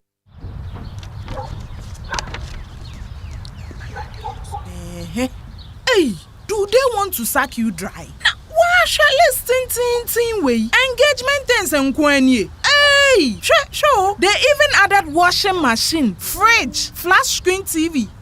65 inches and so. How do they expect you to buy all these and still take care of your family? Oh, Kwame. Mama. And how hukra? With Access Bank's Pick Now, Pay Later, we can get everything now in minutes and pay at 0% interest over the next 6 months. Eye koko kra. Hey, sir.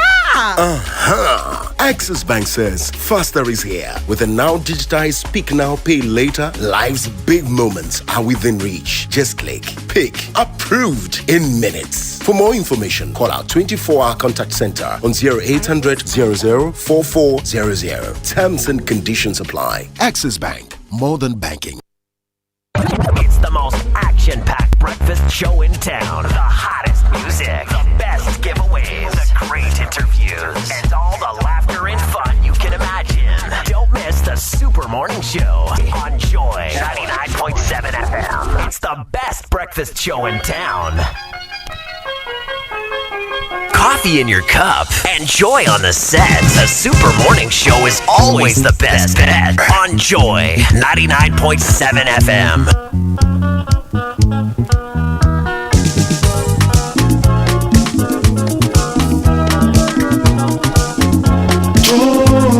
Joy FM. I love this station.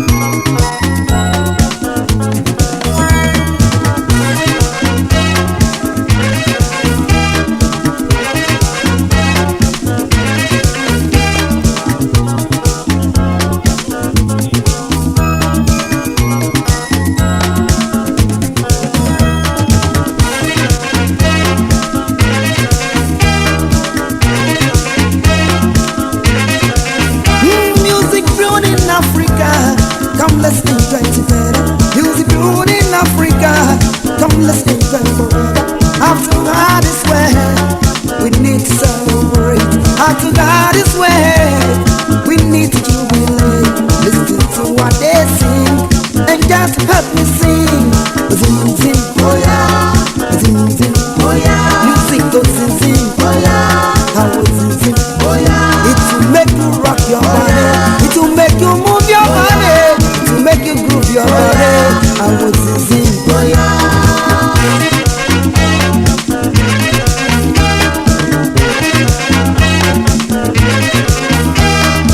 Zim, oh yeah. It's your kind of music. Zim, oh yeah. It's my kind of music. The move is alright. Let's groove it all night. Don't get so lazy.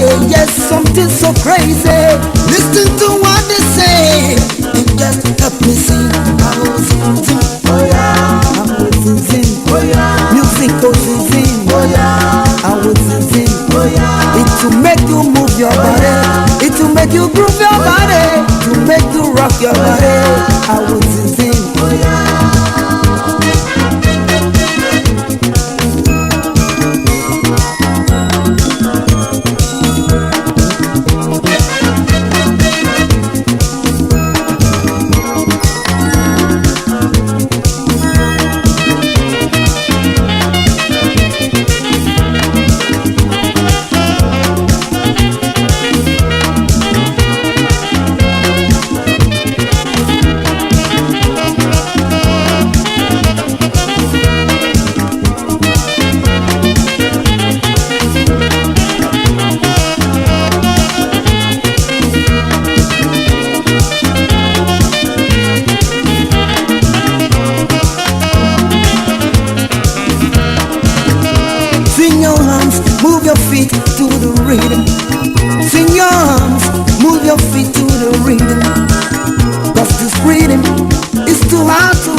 Jump too.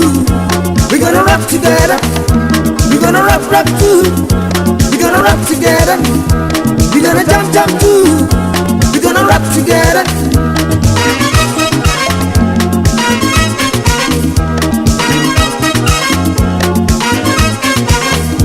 We're gonna rock too. We're gonna rock together. We're gonna jump too. We're gonna gonna jump forever.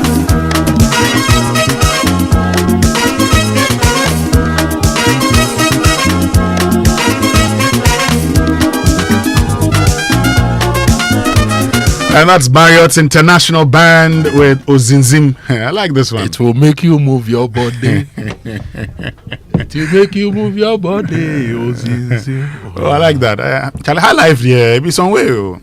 Charlie. Anyway, next week is actually the Ghana month. And so next week, we'll be playing strictly Ghanaian songs. Now say I started po. Yeah, started. Now you know you go to run tattoo. And now no much. What do they say? Listen. You were there when they wrote that song and when they honorable member, I was nowhere close. Honorable member, I was nowhere close. Oh, Jaisa. I was nowhere. Maybe we should look for Andy Dusty look to do the library on this one. Yes, but there are listeners who also know these songs very well. Yeah. You got a tattoo. We got a rat. Meet it together, no, but meet it the account. Marriott, yes. Akwabwa. Yes, senior. Yes, Akwabwa senior. Into Yenshire Gladstone. Yenshire Akwabwa no interest. Akwabwa no. Master Akwabwa no wo no. Na Akwabwa senior, Akwabwa senior was Akwabwa junior. Yeah. Then after Master Akwabwa left, he became Akwabwa senior. Yes. Then Gladstone junior became Akwabwa and junior. Akwabwa too has a son.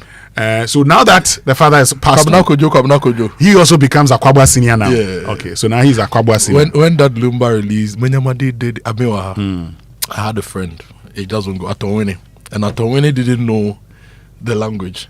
So there was this day I was just in my room, and he was sitting behind the window. Bagagati lele. Bagagati. Are you sure that's how the guy sang the song? Mario Tekano. You got a tattoo. We got a rat together. Minimo say rat tattoo. You say what are they saying in the song?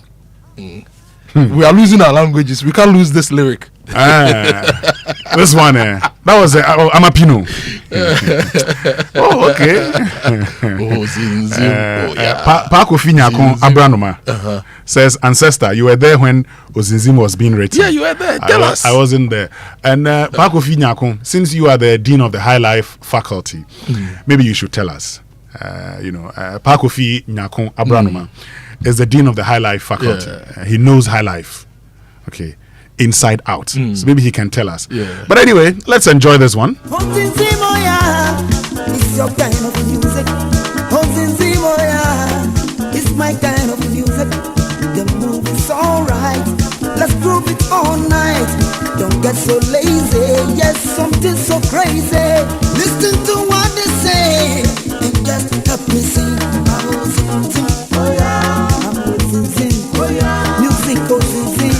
And Kojo, while we are celebrating, Marriott's International, it's also important we talk about the Joy Safari Experience 2026. 2 days luxury road trip filled with fun and adventure. So on Friday the 20th, we start with a trip to Aqua Safari. We have island boat rides, water jetting, sightseeing, and lakeside brunch. I like that. So we leave very early. Then we get to Safari Valley with a bonfire and musical night, bed and breakfast, hiking in scenic views, brunch buffet, guided tour of wildlife. Charlie, so it will be Ozinzim. Oh yeah. This one, Masa, single is for only 5,000 Ghana cedis. Double, 8,000 Ghana cedis. And it's from the 20th to the 21st. To the 21st. Yeah. Of March. Holiday Bishop also. Friday near 20 holiday. So let's do it this way. Let's do it this way.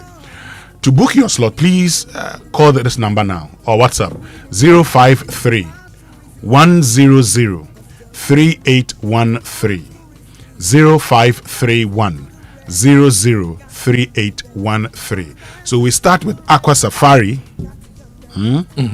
Where you get to enjoy, boat rides, water jetting, sightseeing, and lakeside brunch. Kojo, whenever you go to Aqua Safari, like I told the boy, this guy the last time. You always need to have the the fufu with light soup, chicken light soup. Akokonkwine. It's fantastic.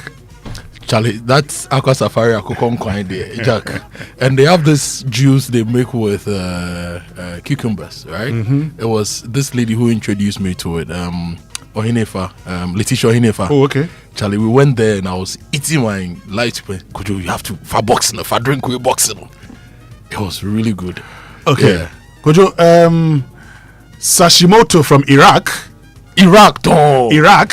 What's it say? I'll say, we're gonna rap too. Of what?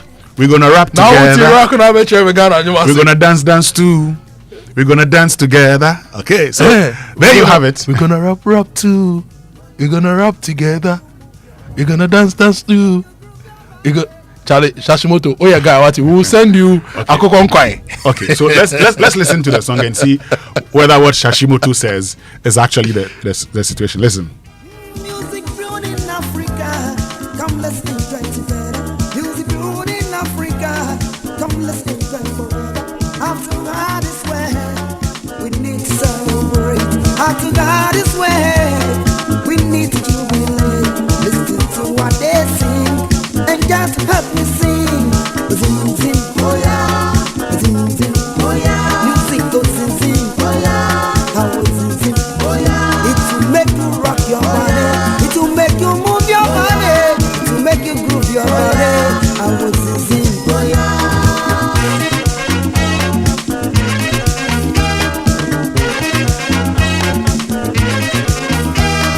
Oh zing zing, oh yeah. It's your kind of music. Oh zing zing, oh yeah. It's my kind of music. The move is alright. Let's groove it all night. Don't get so lazy. Yes, something so crazy. Listen to what they say and just help me sing. I will zing zing, oh yeah. I will zing zing, oh yeah. Music goes zing zing, oh yeah. I will zing zing, oh yeah. It will make you move your body. It will make you groove your body. To make you rock your body. I will zing zing, oh yeah.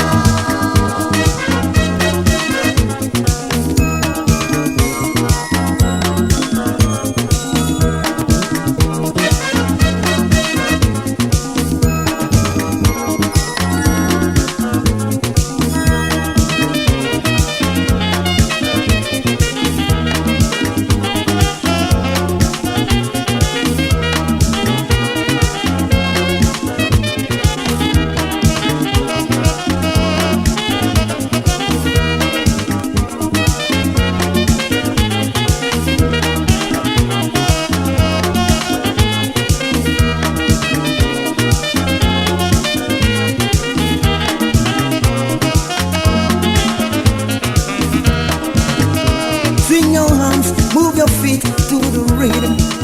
Swing your arms, move your feet to the rhythm. Cause this rhythm is too hard to resist. Cause the rhythm is too hard to resist. After dancing to the rest, you got to jump the best. After dancing to the rest, you got to jump the best. We're gonna rock too. We're gonna rock together. We're gonna jump too. We're gonna rock together. We're gonna rock too. We're gonna rock together. We're gonna jump too. Okay, so the second part sounds like jam, eh? Yeah, but still, Shashimoto got it. At least he broke it down. And now we can think about what they are saying. We're gonna rap too. Oh, okay. We're gonna rap together. We're gonna jump too. Oh, okay.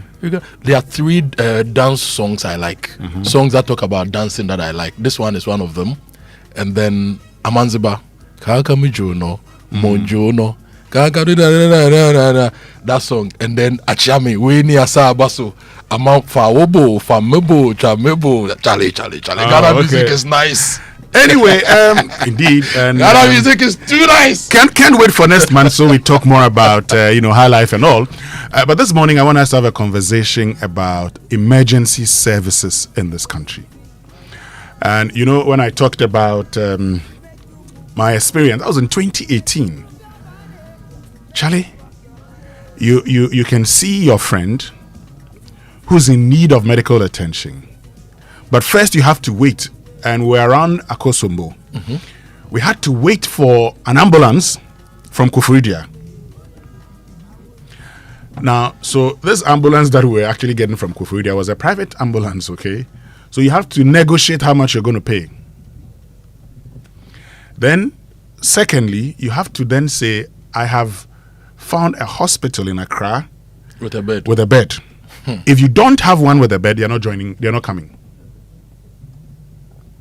Because they say, if I come and I go to the hospital and there's no bed, what happens? I can't take him back. No, so please, do you have a bed?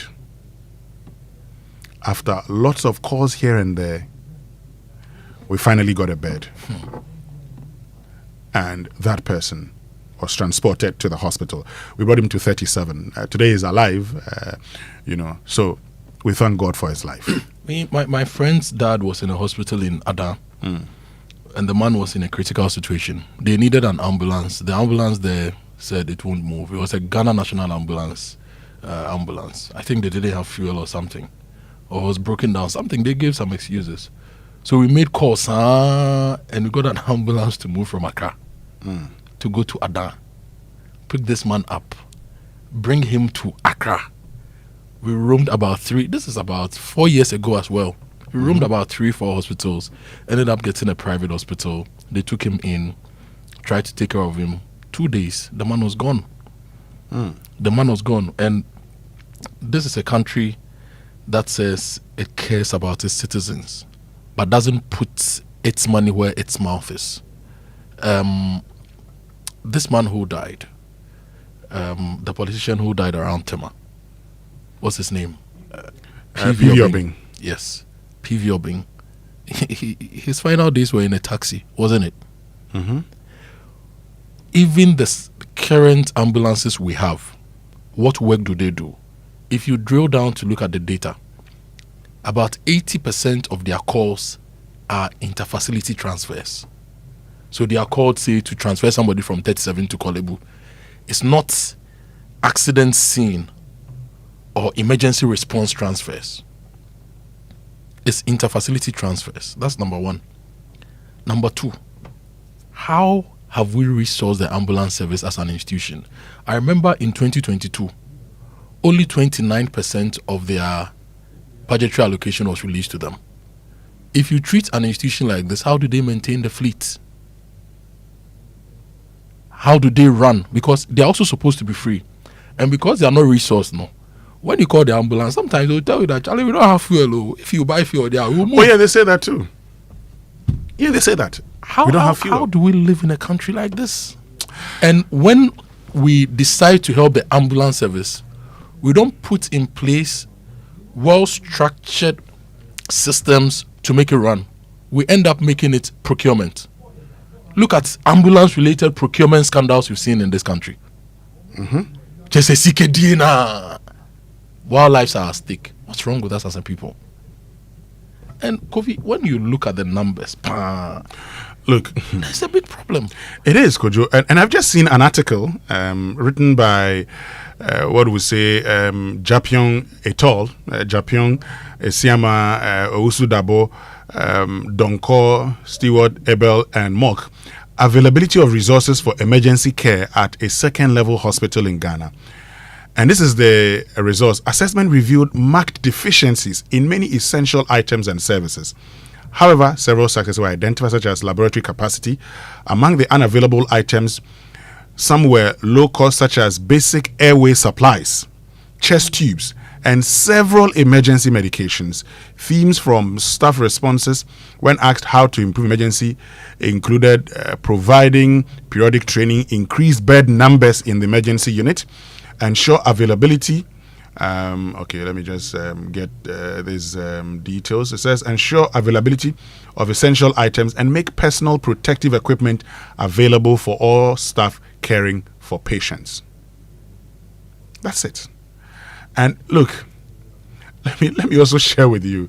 If you look at guidelines for strengthening emergency accident and emergency services in this country, these are the emergency unit requirements: hospitals, triage area, a functional resuscitation area for patient stabilization, a transient area for patient observation for not more than 24 hours, procedure room for minor cases or theater, waiting area, ambulance bay, and you ask yourself, where are they?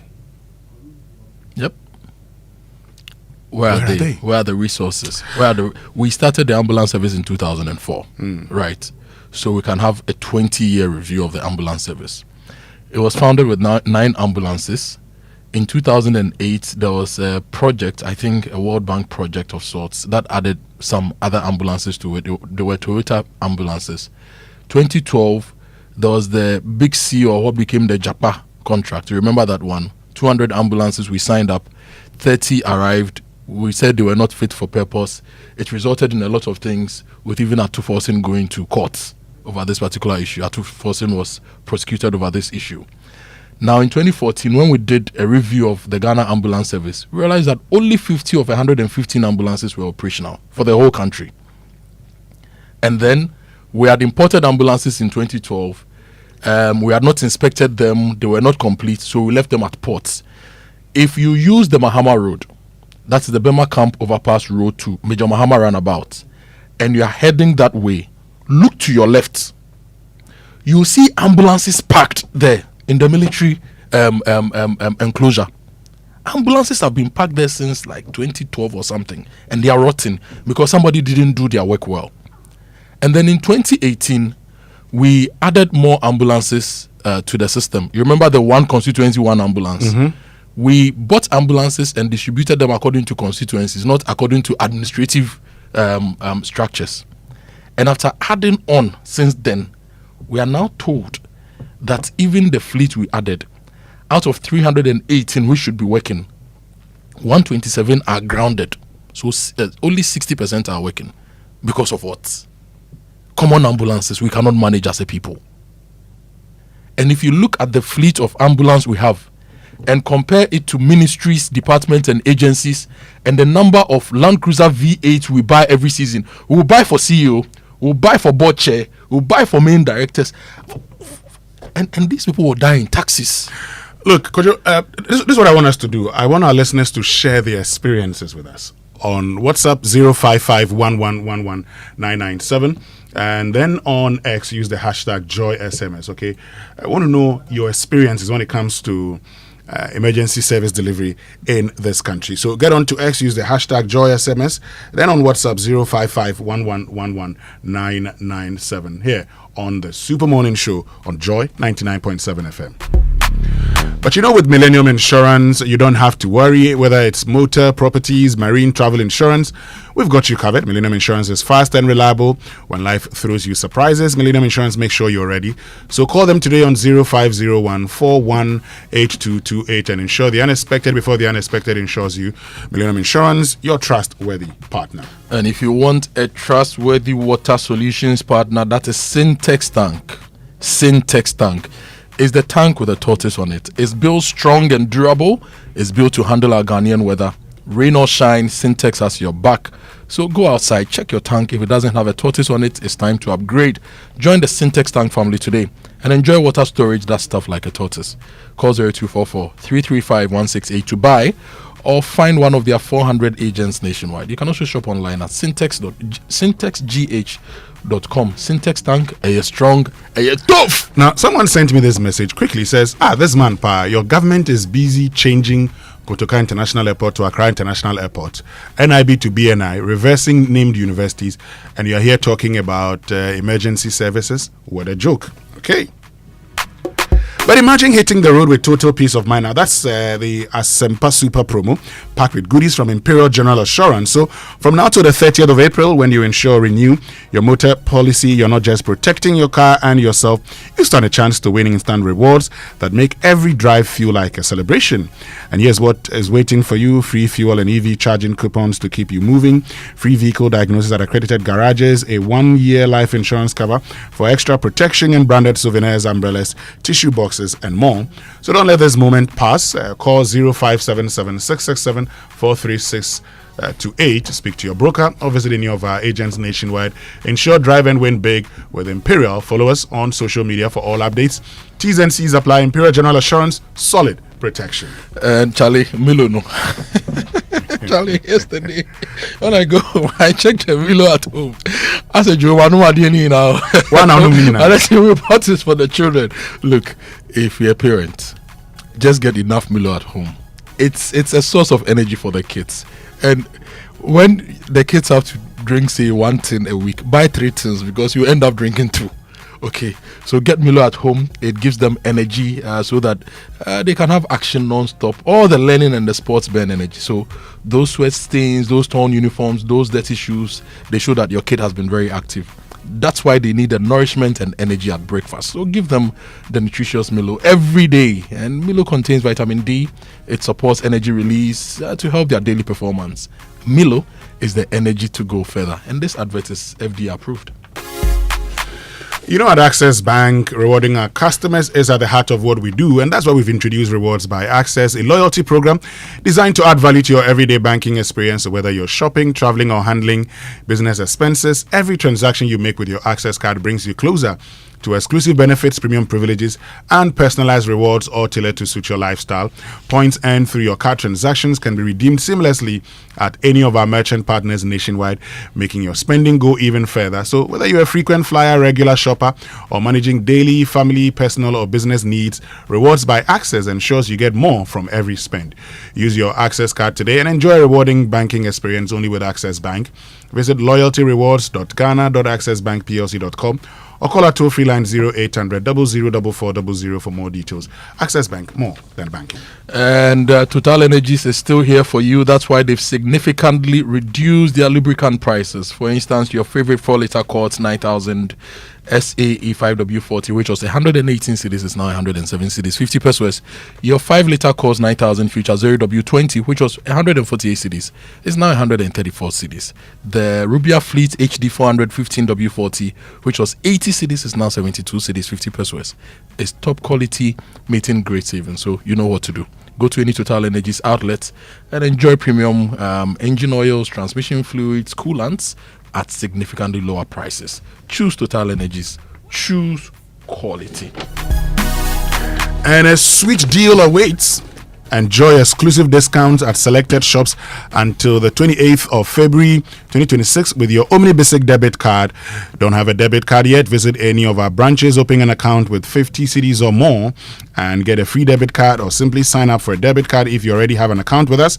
Call 0307086000 or 0302758555 or 0800 100 790. Omni Basic Bank, not just another bank. And you know the Inspirational promo from Enterprise Insurance is happening. Yes, and Jonathan Syme is one of the living proofs that insurance can actually reward you. He simply insured his car, and now he's packing his bags for an ultimate football experience abroad or call World Cup.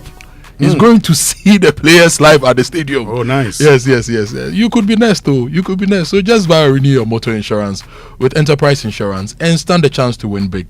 A sponsored ultimate football experience, fuel coupons, airtime, and branded souvenirs from now till May 2026. And this promo is regulated by NLA on the Caritas Lottery platform. Terms and conditions apply. Enterprise Insurance, your advantage. Stay with us. We'll return with sports and birthday messages here on the Super Morning Show. We'll be right back. The other day, I visited Kweku at his spunky new office to congratulate him on opening his business. And man, was I impressed. The business is just moving quick. The sales, customers, everything is just working seamlessly. The secret? He said, it's MTN Business Broadband. In this fast-paced environment, we need fast and reliable internet to support all business types. No laggy online meetings, great download and upload speeds, impeccable business management systems, all inclusive. I mean, you can have it all. Sharp! I signed on immediately. To enable your business stay ahead and stay connected, make sure you're signed on to the best internet made just for businesses. MTN Business Broadband. Sign up today on broadband.mtn.com.gh page and manage your account on my MTN app. Call 0244 308 111 for more information. MTN.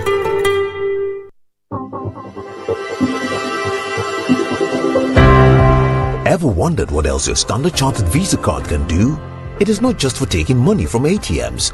Your Standard Chartered Visa card is the enjoyment card. Use it to shop at malls and supermarkets and for all your online transactions. Book and pay for that overdue vacation online and win fantastic rewards like airtime, Melcom gift vouchers, and a weekend stay at a plush hotel and many more. It is the enjoyment card. So next time you're about to make any payment, let your Standard Chartered Visa card lead the way, not cash. It is your gateway to secure, convenient, and rewarding payments. Visit the 360 Rewards website for more information. Standard Chartered, here for good.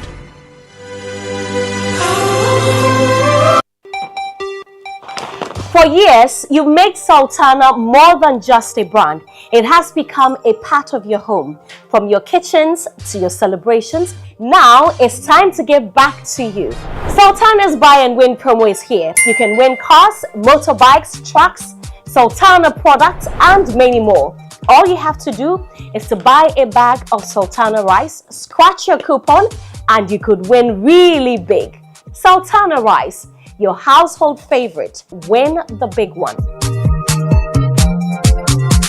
This promotion is regulated by the NLA on the Caritas platform. This advert is FDA approved. Honey, Easter in Dubai will not be bad, crowd. What do you think? Hey, Dubai pa! But how? The Activa Asida promo. Hey. Activa Insurance is thanking its customers and welcoming new ones. Just buy or renew any Activa Insurance policy and enter into a draw where you can win a fully paid trip to Dubai. Flight, hotel, and tours all covered. And if not Dubai, you can still win TVs, fridges, washing machines, and many more. Really? Yes. Buy your home, motor, fire, travel, personal accident insurance, or any Active Lady solution. Amazing! Walk into any Activa Insurance branch or agency nationwide or dial *713*313# now. Asida promo is partnered by Travel Planners Ghana, your travel experts, and Melcom. Promo ends 5th March 2026. T's and C's apply. Activa Insurance, our clients, our passion. This promo is regulated by the NLA on the Caritas Lottery platform.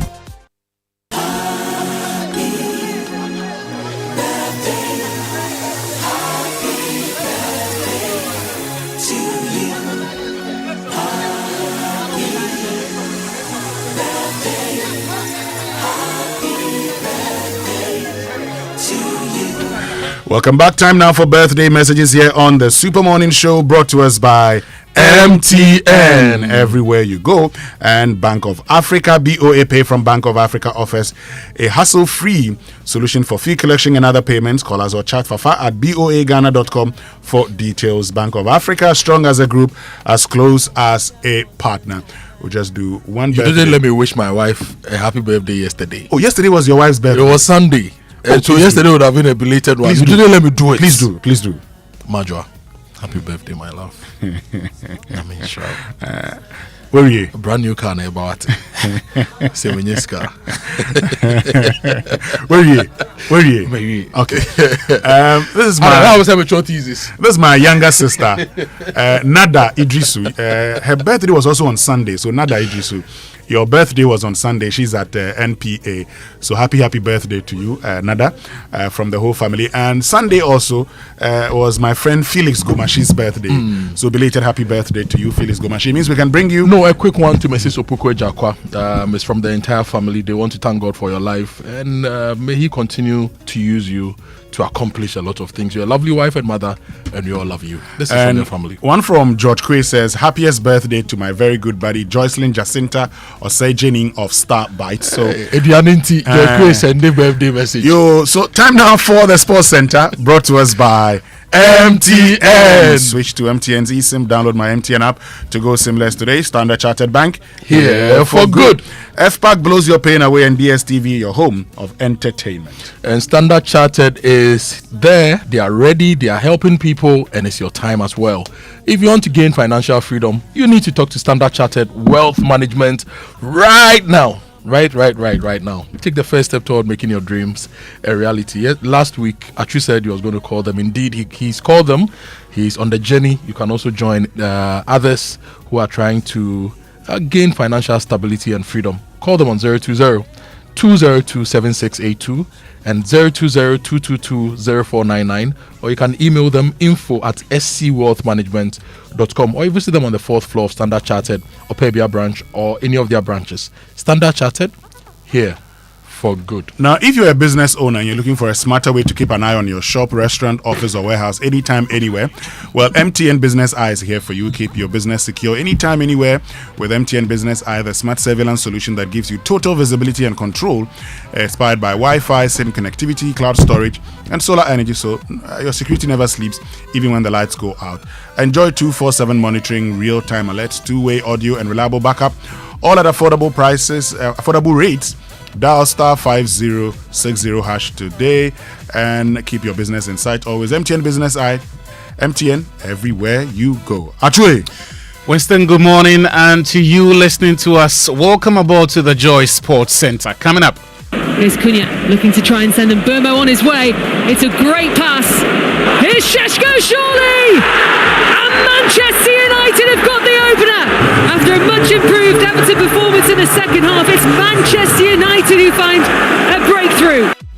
Man United back to winning ways after edging Everton with a late Benjamin Sesko goal to move back into 4th in the Premier League. Also in this bulletin. No country achieves sporting excellence without deliberate funding systems. I invite corporate Ghana to view this not as charity, but as a partnership in national development. President John Dramani Mahama urges corporate Ghana to contribute to the sports fund to ease financing challenges for the sector. There is more to come. But first, Sports Minister Kofi Adams has requested employment and employee data from the Director General of the National Sports Authority, Yam Pofuankra, following media reports that the board has directed him to revoke the appointment of 17 staff members recruited without due process. The directive was issued during a meeting on Monday between the Minister, the NSA board, and the Director General. The data is to be submitted to the Minister's office next week. Joy Sports Muftar Nabila Abdullah has more in this report.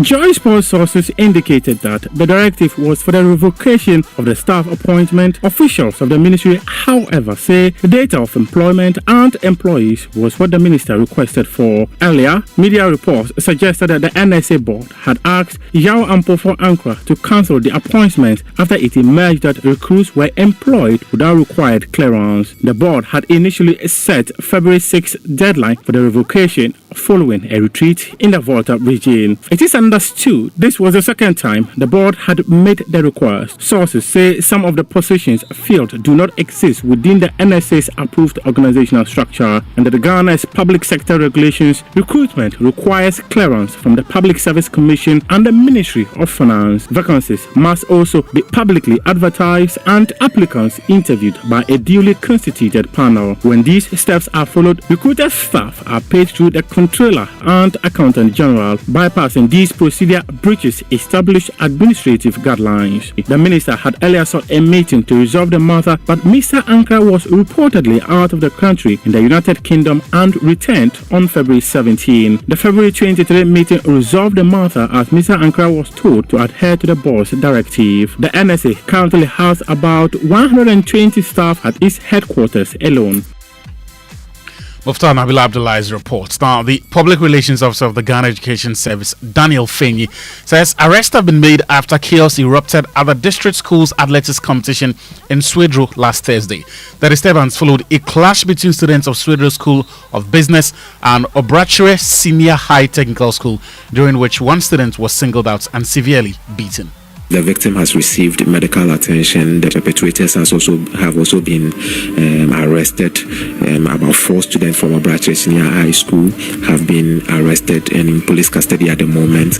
If a student goes beyond the fun to perpetuate assault, abuse, violence, the laws of the country should take its course. No death has been recorded. The students, I think about 3 or 4 of them who were victimized, have received medical attention, and all of them have been discharged. All the affected students has also spoken about what led to his assault. The two stole at me when I was looking for a place to sit. so that I'll use the medicine on my eye. That's what happened. I want them to be arrested and anything that the government wants to do to them. Meanwhile, after a meeting yesterday, the Director General of the Criminal Investigations Department of the Ghana Police Service, COP Lydia Donko, has issued a 24-hour ultimatum to the headmaster of Swedro School of Business, Justice Frimpong, to produce all the suspects. I'm giving you 24 hours to produce the people in that shit who attacked the boy. In 24 hours, that's now. Because as law enforcement, when incidents of this nature occur, and we have to investigate, we have to arrest. We have a number of ways in which we can make that arrest. But because this is a school environment, we are not going to adopt one of those means. That is why I'm giving you as school authorities that task to produce them. And if you fail to produce them, the means by which law enforcement employs to fish out suspects, we are going to adopt it.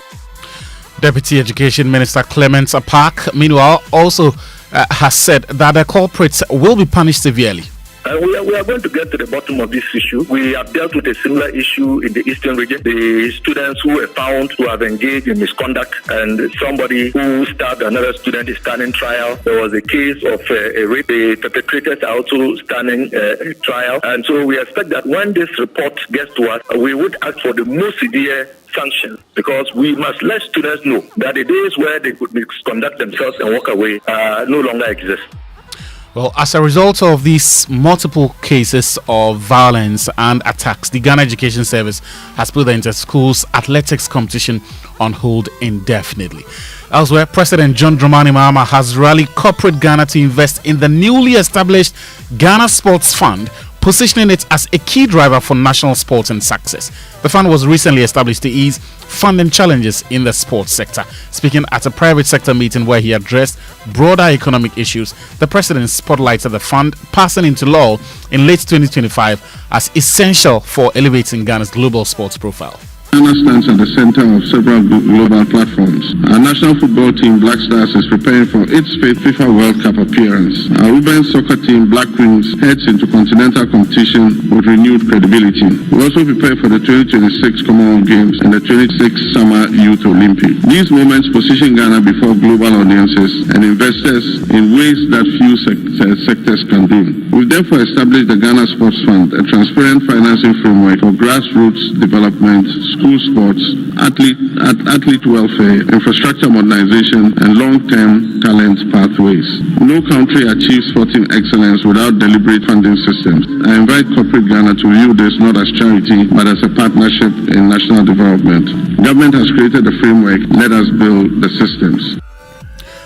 President John Dramani Mahama speaking there, also listing a number of multi-sports events and major competitions in 2026 that Ghana will be participating in. Speaking of which, the biggest is going to be the World Cup in Canada, USA and Mexico. And together, you need to get your visa sorted. And there is only one entity selling a wonderful package that is kind on your pocket, but also give you the best World Cup experience. And I'm talking here about Latina Travels, who for $3,990 can facilitate your Canadian and US visa for you, get you 3 group stage tickets for all of Ghana's group stage matches at the World Cup against Panama, England and Croatia, as well as a return charter flights for the World Cup itself, world-class hotel accommodation, and of course travel insurance. And that's why you need to call them on 0244 260 789. Remember, they're giving you for $3,990. It's 3 official match tickets for the World Cup, return charter flights, top class hotel accommodation, facilitating your visa for you, and travel insurance. So call Listener Travels and do business with them. Look, Kumasi Asante Kotoko, their former coach Prosper Natioguma, signed a 2-year contract as head coach of Ghana's under-17 national team, the Black Starlets. He assumed office from Frimpong Manso, who guided the team to qualification for the 2026 CAF Under-17 Africa Cup of Nations scheduled for April. And that tournament is essentially going to be a qualifier for the Under-17 World Cup, a competition Ghana has not qualified for or participated in 9 years. So we wish him the best and do hope that he's able to secure qualification for Team Ghana. In boxing, the world will see a second installation of the blockbuster between Floyd Mayweather and Manny Pacquiao. 11 years ago, Mayweather won by a unanimous decision, but what could be the draw factor now? Nathaniel Lato is our boxing specialist. We're looking at a situation where, for instance, you have $300 million from pay-per-view and streaming globally, generating about $80 million from ticket sales and live at the gates, getting sponsorship of about $60 million, getting international broadcast rights of about $80 million, and then merchandising going for about $30 million. So you put all of this together and you're likely to get another $550 million. And so with this, we're looking at between $250 million and $550 million, depending on how things go. Remember, both boxers are past their primes, they're in their 40s, but it's also a matter of legacy. Manny Pacquiao, a champion in 8 weight classes, Floyd Mayweather, a champion in 5 weight classes, and undefeated. So we could just see a spark, depending on how it is sold to the rest of the world. So we're looking at exciting times ahead, but these are the estimated figures and how things are going to look like. All right, that was Nathaniel Lato, our boxing specialist on the beat of Floyd Mayweather and Manny Pacquiao Part 2 happening in September later this year. Man United also beat Everton by a goal to 0 at the Hill Dickinson Stadium with that second half finish from Benjamin Sesko to secure their 5th win in 6 matches under Michael Carrick. Thank you very much, Achu. Why do I get the feeling that Mayweather will not be lucky this time around? Anyway, time now for the Business Minute, brought to us by Anointed Engineering Services, the generator experts. Hello, welcome to the Joy Business Minute, brought to you by Anointed Engineering Services Limited, the generator experts.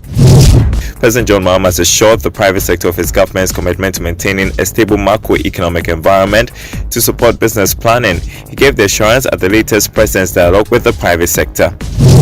The Ghana cedi is posting marginal gains against the US dollar after recording losses last month. The improvement is based on fresh data from some commercial banks. Kojo International Airport has officially been renamed Accra International Airport. The Transport Ministry announced that the name change has taken effect, although global recognition and acceptance may take some time. And in international news, US President Donald Trump's new 10% global tariffs have come into force. The move follows a Supreme Court ruling that blocked several of his earlier sweeping import taxes. And last to Joy Business Minute, brought to you by Anointed Engineering Services Limited, the generator experts.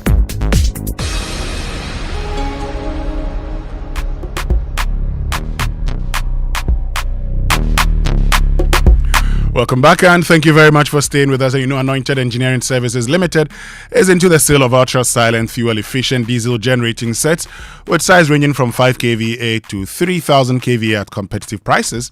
And for every generator you acquire, you will enjoy a 5-year warranty. They also undertake maintenance and repairs of all kinds of diesel generating sets. Their services include a 24-hour emergency service, sale of genuine spare parts, reliable rental service, professional advice, sale of tar lights and rental.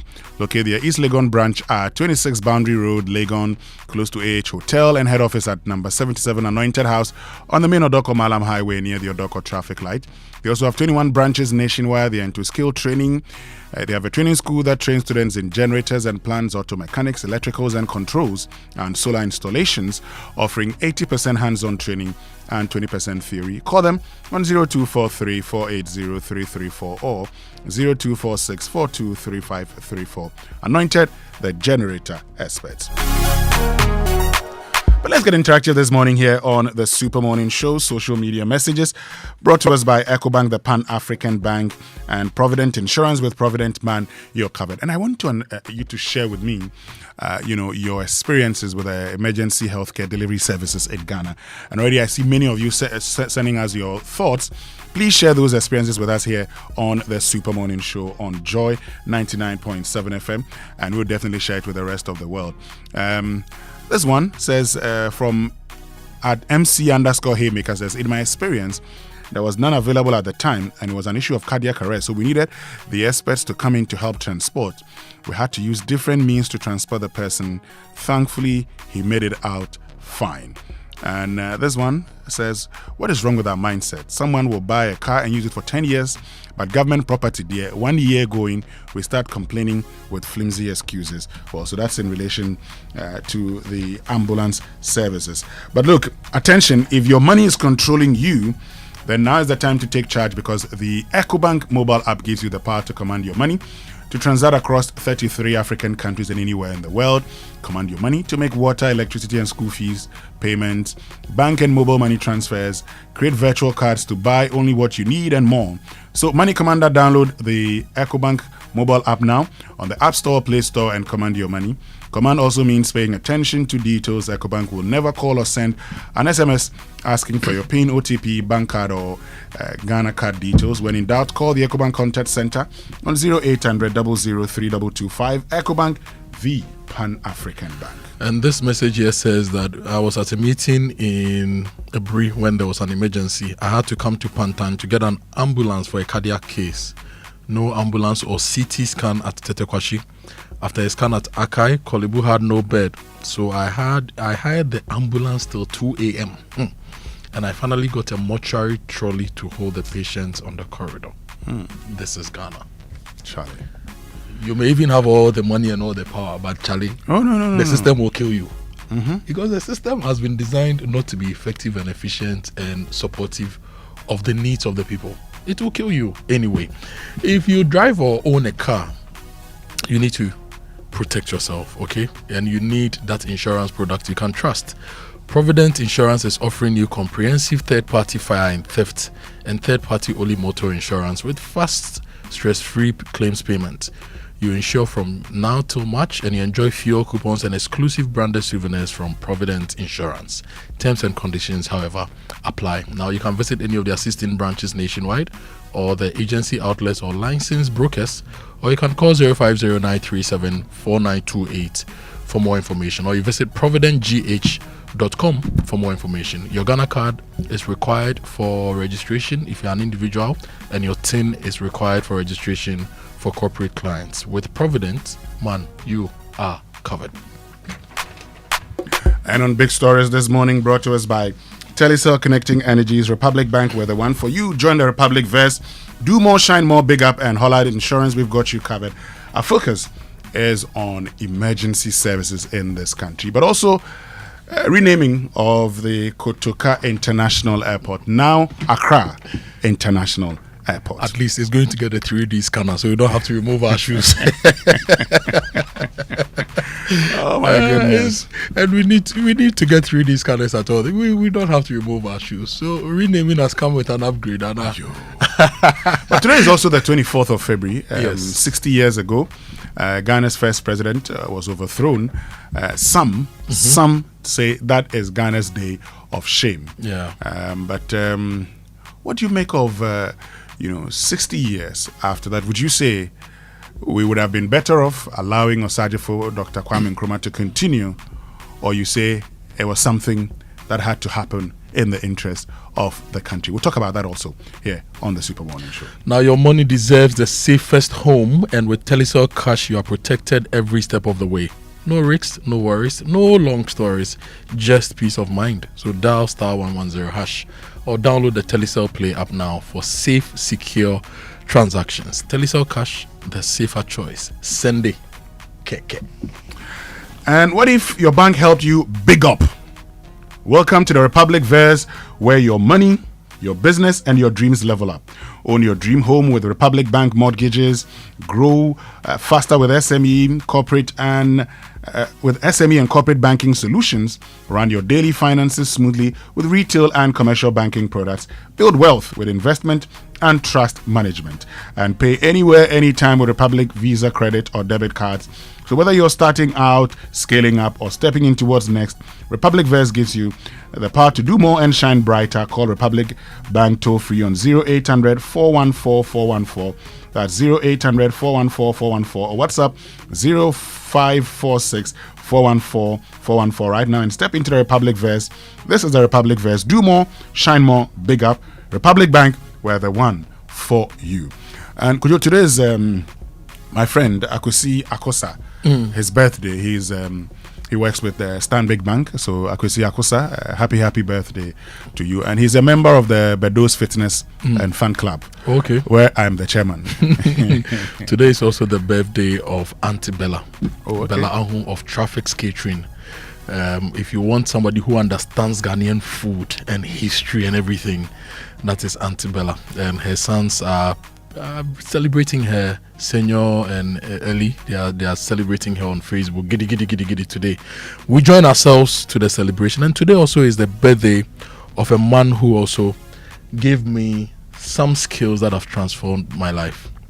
His name is John Wesley Donko. He's my cousin. We attended the Church of Christ together, lived in the Ijazongo together. After junior high school, he managed a company called Franobek Computers at Afonkwanta. Oh, okay. So I had learnt DOS and all those things, and I went there and he taught me computer hardware. And after senior high school, I went again, and he started teaching me some of the basic software related stuff. Then we learned C++, Visual Basic and all those things. And today we're able to run technology and make business out of it. So John Wesley Donko, aka Bra Johnny, happy birthday to you. I really appreciate you. God bless you. And also good morning to Mame Ekuya Edupon, CEO of Mianan Foods. Today is her birthday as well. Okay. So she's also an excellent Ghanaian producer and manufacturer. And our own Nana Kojo Asare, Martin of Joy TV. Today is Martin's birthday. Martin, Joy Prime. Joy Prime. A proper Kumasi High School old boy. Martin. Yes. Well, Mentor. Yes, he was a contestant in Mentor 1. I know. You know, back in Kumasi High School, you used to sing at church service, Shalom Singers. And Martin goes to Mentor. Were you part of the Shalom Singers? No. But Martin, Akese Brimpong, all those great guys. Okay. Martin goes to Mentor, completes Mentor. He comes back with a big stomach and he stops singing. And I thought a big stomach was also one of the things you needed to sing very well. Let me say a special good morning to Dr. Boateng, who's CEO of Endpoint Homeopathic Clinic. He's a regular and faithful listener of the Super Morning Show on Joy 99.7 FM. So, big stomach, get it.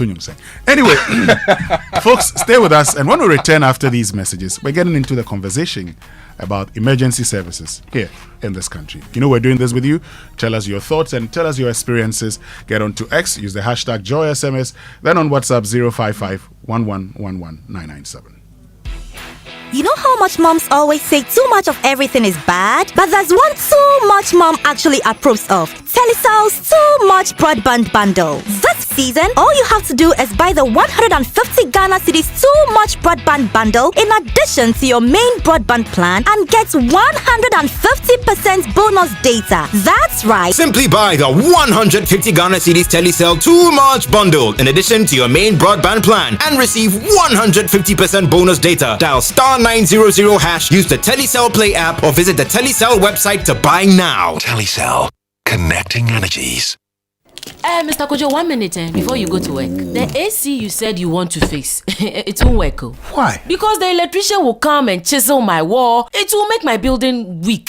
Wait, is that a puppy? No animals in my house, Kojo knows all the challenges about renting. That was his reality until he discovered Republic Bank. With Republic Bank's flexible mortgage solutions, you can move from tenant to homeowner quickly. Imagine stepping into your own home, a place for your family to grow and create memories. Big up. Join the Republic Verse. Republic Bank, we're the one for you.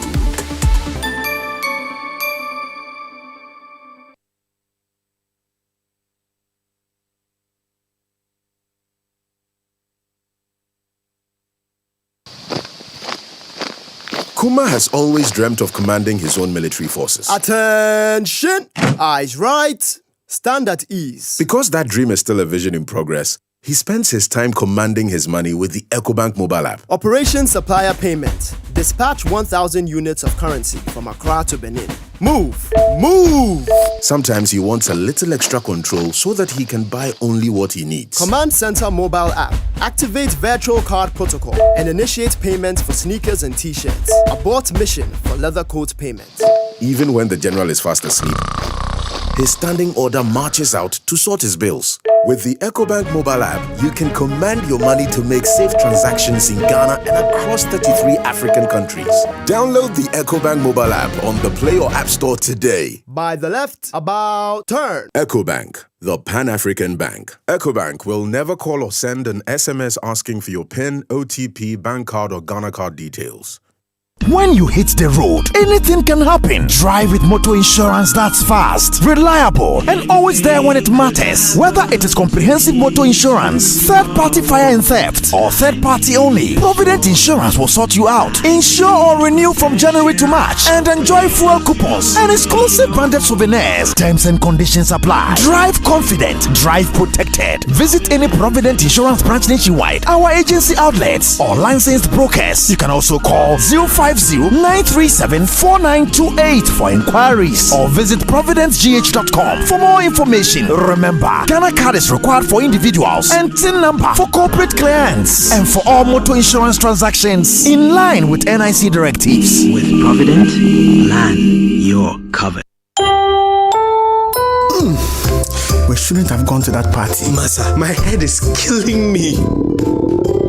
Is that your stomach? Yes. What did you eat? I don't know. Get rid of your gastric problems with number 10 liver salt. Number 10 gives you quick, effective relief from nausea, indigestion, heartburns, hangovers, and hyperacidity. And with different fruity flavors such as orange and lemon, it's a pretty tasty way to end an uncomfortable situation. Number 10 liver salt from Ernest Chemist, because everyone needs a chemist.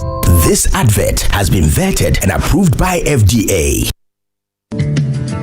Do you want to remain productive and competitive in your business? Then I am happy to remind you that Anointed Engineering Services Limited is still here to serve. We provide homes, offices, and institutions with ultra-silent, reliable, and fuel-efficient diesel generating sets with sizes ranging from 5 kVA to 3000 kVA at unbeatable prices. You also enjoy a 5-year warranty. Anointed Engineering is noted for unwavering 24-hour after-sale emergency service, rental and sale of tire lights and genuine spare parts, undertake repair and maintenance of all diesel generators, and buy back used generators. Sign up today at our training school and gain hands-on experience from our team of professionals on generators, plants, auto mechanics, electricals, controls, and solar installations. Anointed Engineering has 21 branches nationwide. Locate us at East Legon, 26 Boundary Road, close to the AH Hotel. Call us on 024-642-3534 or 024-348-0334. Locate our head office in Accra at number 77 Anointed House on the main Odoko Malam Highway near the Odoko traffic light. Anointed Engineering Services Limited, the generator experts.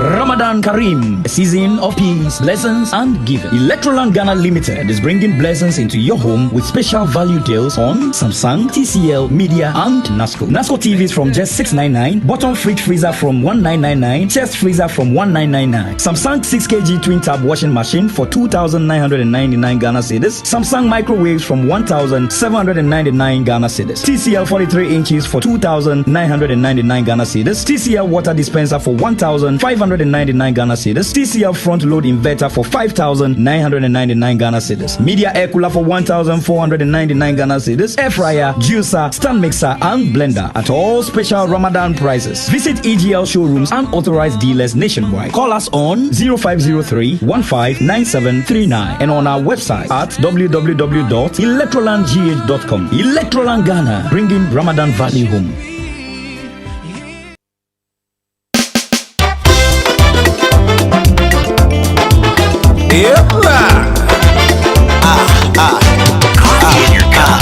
Enjoy on the set. The Super Morning Show is always the best. Enjoy 99.7 FM.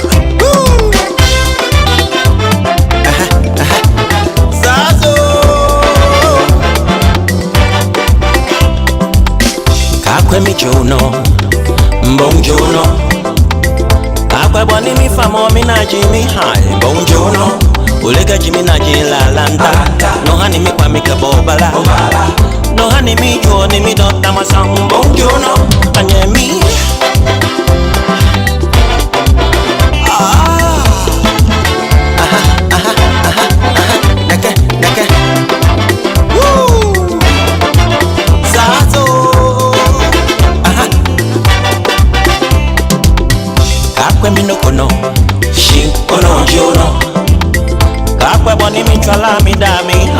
jono. Ulega jimi shika ne ju shika. Lo mi shika ne ju shika. Akwe boni mi chwala mi dabi. I wono jono. Ule nani hewani china bashi sikli. Ne akwe jai. Adu shikle tenawa. No akachwa me. Ule nani hewani china bashi sikli. Ne akwe jai. Adu shikle tenawa. No hane kachwa me. Kaba kwe mi jono, kaba kwe mi jono, kaba kwe mi jono, kaba kwe mi jono, kaba kwe mi jono. Tere tere tere tere.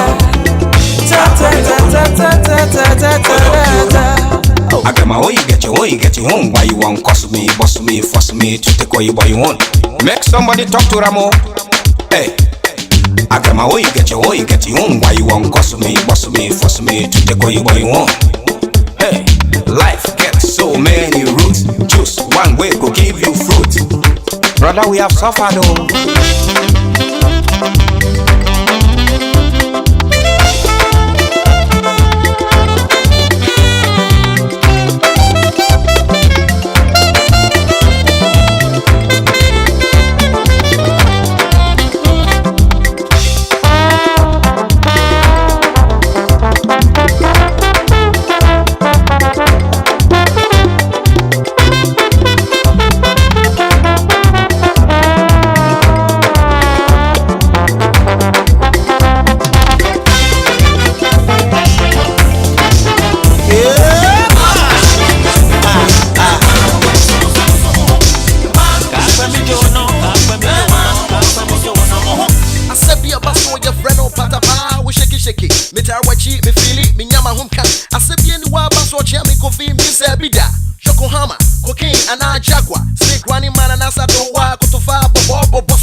So down say tono obi ambesabi enwum yechi esanso ye heavy what say ye fe akawole chi one bottle of dear wo be meja kwasru mo bia hu se no na ye wo de ma na ba ko so no kra na efe ma ho wo so enti obi ana so asana na wo sa no patapa eno ni asaba so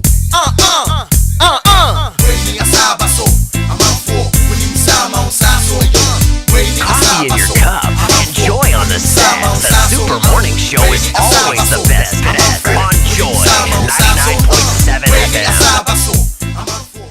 Yeah, still live here on the Super Morning Show on Joy 99.7 FM. DJ Betty ends with Winnie Asabaso. He has played all my favorite dance songs. Oh, okay. He started with the first one, Ozinzim, then Amanziba, Joe, and then Achame. Did you hear Amanziba rapping? Oh, I heard him. Yeah, best rapper alive, according to George Quay.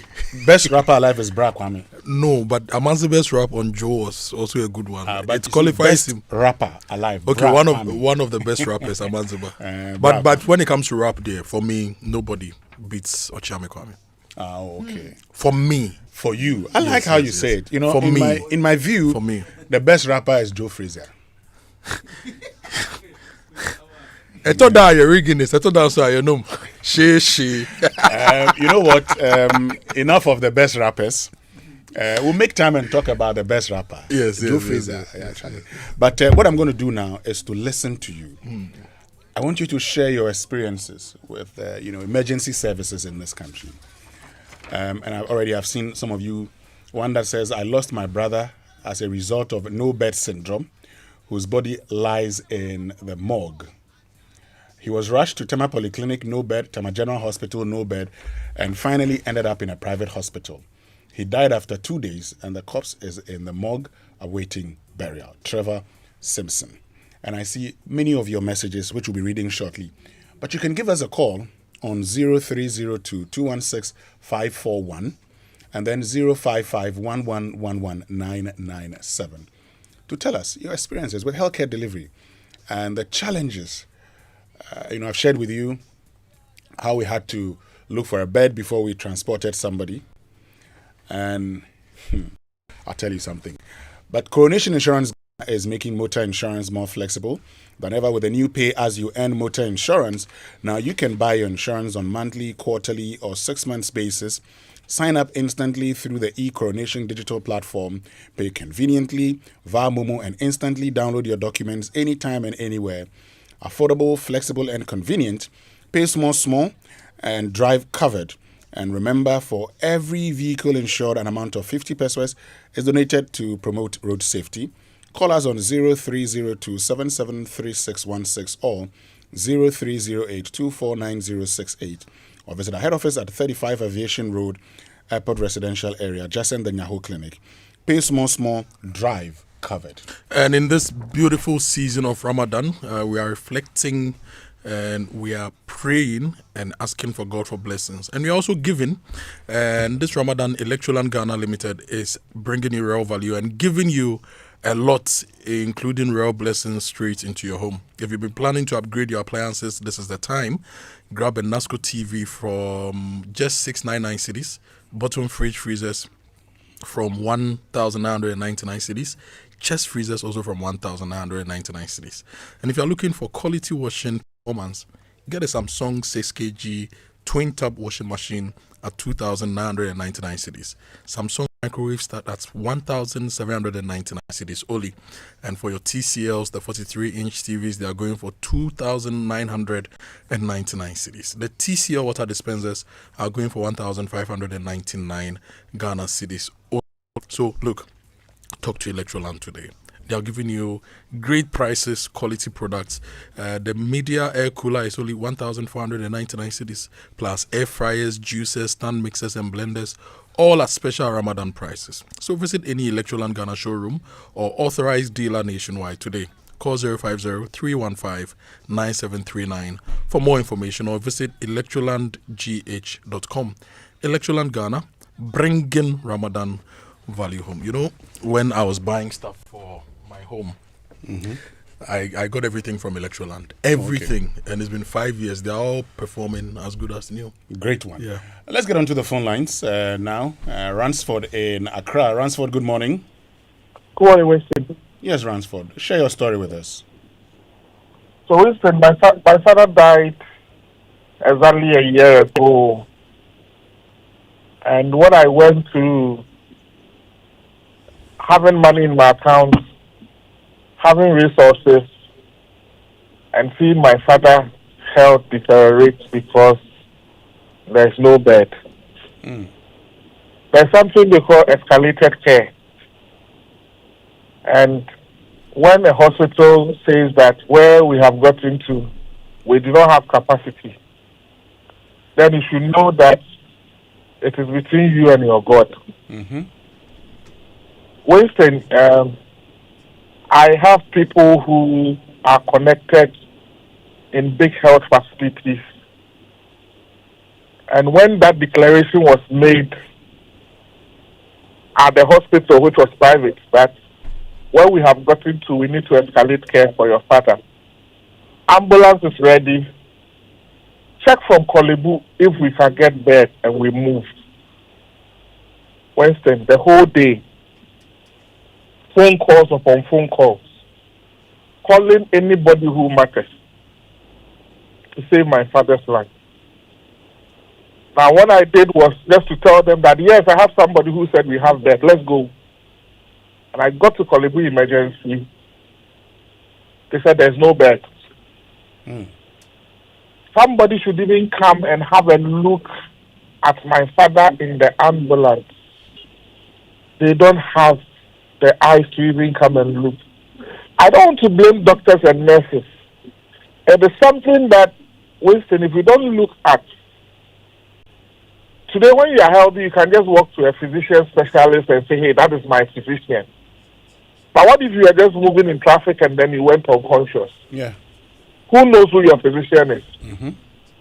At that point in time, what is the level of awareness on what anybody who comes to your aid should do?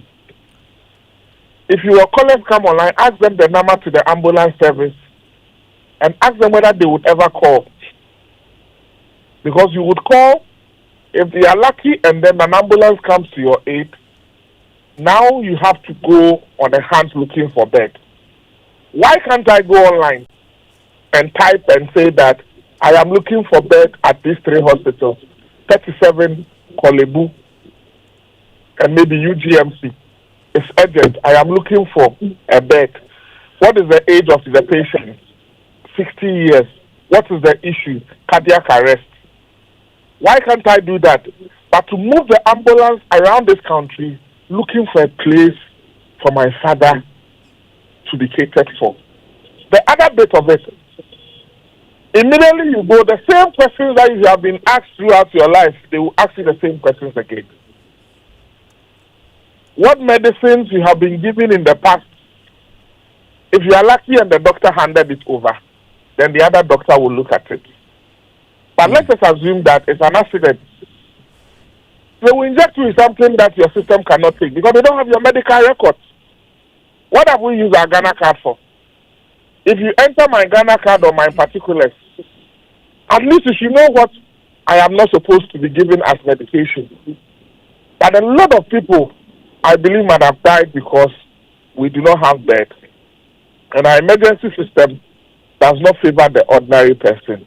If you don't know who to call, you better start going to dig the grave for your father or your mother because they will eventually die in your own eyes.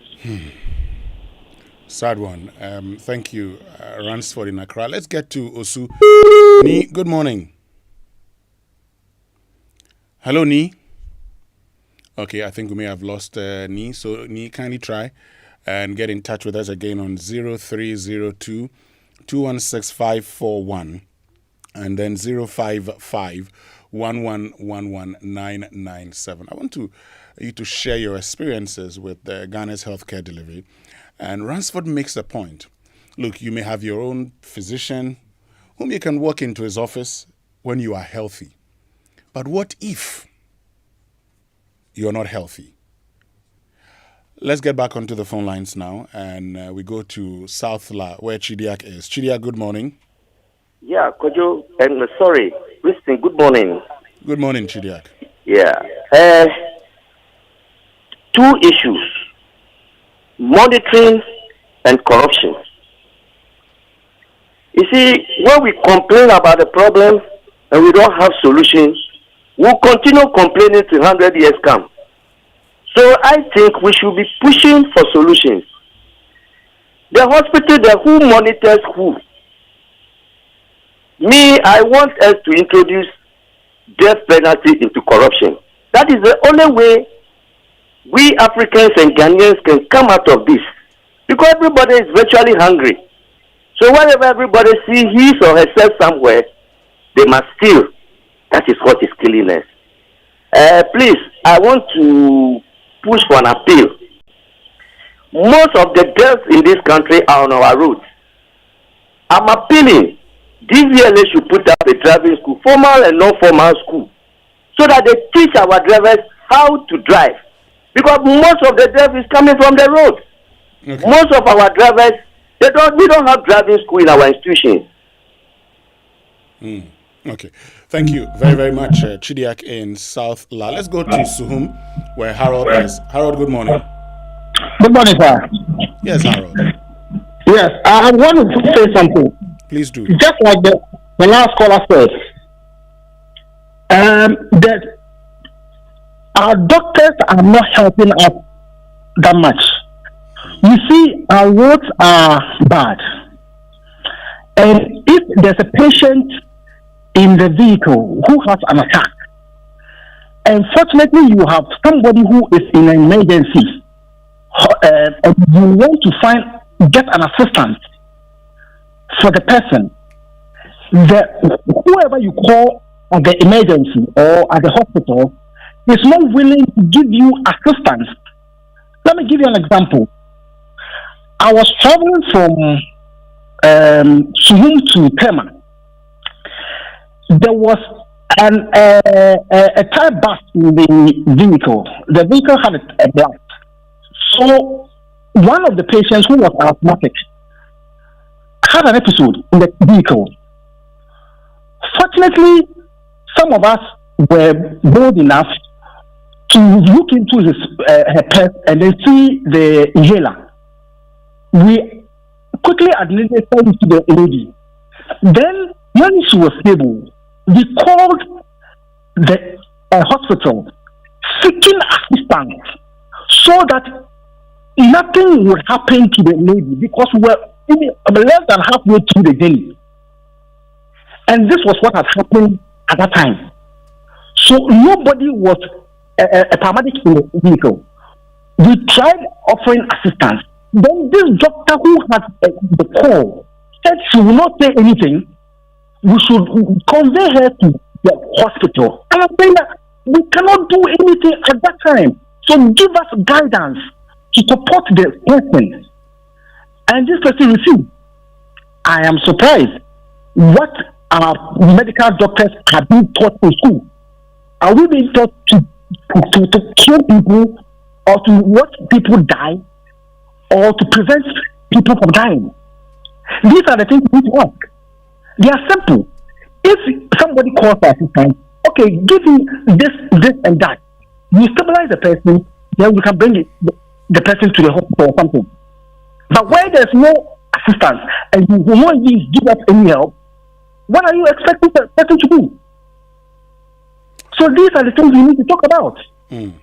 Okay, thank you very, very much, Harold, in Suhum. And we are still asking a very simple question. We want your experiences, with our healthcare delivery system, particularly during emergency situations. And Nana is in Tema. He's joined us. Nana, good morning. Yeah, good morning. Winston. Yes, Nana. Okay, so this no bed syndrome happened to not me, but my auntie's husband somewhere last year. The man just passed away. But going forward, what I would suggest is that the ministers, the MPs in the constituencies, in the district, they should be meant to be attending our local hospitals. If that is done, they will fix the place. They will provide the amenities, for the basic amenities for the hospital. Other than that, this case is not going to be solved. Now they go to Parliament and the next day they are driving SUVs, loans. They give them loans to buy this without interest. Which this money can be used to service these amenities, these hospitals for us. What kind of country are we building? This is not fair. A person will go to Parliament within 2 years, he will be able to buy a house $250,000. How much is their salary? They cut all the deals, but yet the citizens continue to suffer. If they are not getting anything, why would they kill to go to Parliament? Okay. Is it fair? They are taking advantage of us. It's about time the citizens have to come to their senses and we stop this NDC MPC thing. They are killing us off. Okay. People will go and defend NDC, go and defend MPP, but meanwhile they haven't eaten. They are 3 square meals, they can't get it. It's difficult. We are dying, and these politicians are taking us for granted. It's about time we wake up and stop this NDC MPP thing. It's not helping us. You go to hospital, basic amenities you can't find, but yet this person will go to Parliament and the next moment he's driving SUV. How much is an SUV? Okay. I'm done, boss. Thank you very, very much, Nana in Tema. Look, Kojo, I've been sharing with you our emergency response in this country. Okay, when it comes to the emergency response document. And I shared earlier, see, this says, all health facilities shall provide accident and emergency services. The goal is to establish efficient and effective accident and emergency services to reduce disability, morbidity, and mortality in our hospitals. Yep. So emergency unit requirements, hospital triage area, a functional resuscitation area for patient stabilization, a transient area for patient observation for not more than 24 hours, procedure room for minor cases of theater, waiting area, and ambulance bay. The question is, and the triage, you're looking at an area where you can actually look at, these patients. You categorize patients based on the severity of their injuries, and by extension, the order in which they would require care and monitoring. If we had these things in place, But let's go to Odoko where Antina is. Antina, good morning. Hello. Antia, hello. good morning. Good morning. Yes, Antia, share your experience with us. Yes, so it happened to my late dad. We rushed him to Kalibu. We didn't know, so we took him to the emergency. And they told us that they are not going to look after him, so we should take him back to the polyclinic. They rejected us without giving us any first aid. We didn't know. So they rejected us. He was seriously sick. The doctors and the nurses refused to take care of my late dad. They just say, Madam, polyclinic. Imagine traveling from far without any first aid. But I don't blame them. I think that's the regulation. Winston. Kalibu, they are being regulated. You can't just get up and go to Kalibu emergency. You need to be referred. Is that not so? Hello? Yes, I'm listening. Go ahead. Is that not so? Yes, Kalibu is a tertiary facility, yes. Yes. So when I saw the news this morning that they've interdicted 2 doctors and 2 nurses, though I sympathize with the gentleman that was that died because they refused to give him a first aid. But I think they are working under instructions, under their regulations, that you need to have a referral letter before they will take you. They will take care of you at the emergency. Is that also? So me, the minister, I think the decision is inappropriate because they were doing their work. They were working under instructions. And even though the emergency, when you go there, I went there the other time, you could see people have come, those that have been referred to. They were in the ambulance, no bed. They were in the ambulance, no bed, an emergency. They've traveled far from central region. They were in the ambulance, nobody, no bed, nothing. We just stood there and were watching. The person who has been referred was in an ambulance. And these ministers sit in comfort of their home, in their offices. They have the V8, they have the saloon car, they have everything. I don't blame them. I blame the doctors. When they are sick and they come to Kalibu, they prefer to give them a better service. But if a minister could come to Kalibu and then they will tell him that there is no bed and he will remain in an ambulance and die, I think they'll think twice. When they are sick, they fly them out of this country to go enjoy better services. Look at the Speaker of Parliament. Where does he go? Hello? Where does he use our taxpayers' money to go? He goes far away to Dubai and go and seek medical care. They don't think of us. So we vote for them. They come to enjoy. We vote for them. We queue and vote for them. They come to enjoy. When they are sick, they don't go to Kalibu. And I blame the doctors. When they come with their families, even before they come, they call them and they tell them there is a bed. But even the individual who voted, who go and queue to vote for them to enjoy these services, they don't take care of us. When was Kalibu built? In 1957. It was Kwame Nkrumah. What has been added? Nothing. And when you go, these doctors, some of them, not all, there are bad notes among them, but some genuine doctors struggle. They struggle. There's no bed, nothing. They don't help them. Look at the CEOs. Look at the salaries that they take. Abba, what is going on? Thank you. Yeah, look at the emergency. You go to Kalibu, look at the emergency and look at the population. Kalibu, go to emergency and go and watch what goes on there. Innocent people are dying every day. Every day. The poor people that queue and vote for them, they are dying every day. Every day. Would this be treated to President Mahama when he goes to Kalibu? Would they treat him as they treated the gentleman? Would they do that to him? I'm asking, would they do that to him? Not at all. When Nana Poko was sick, when did she went outside to go and seek medical care? Nana do the same. The MPs, they have their families and they take care of them. And we the poor, it's okay.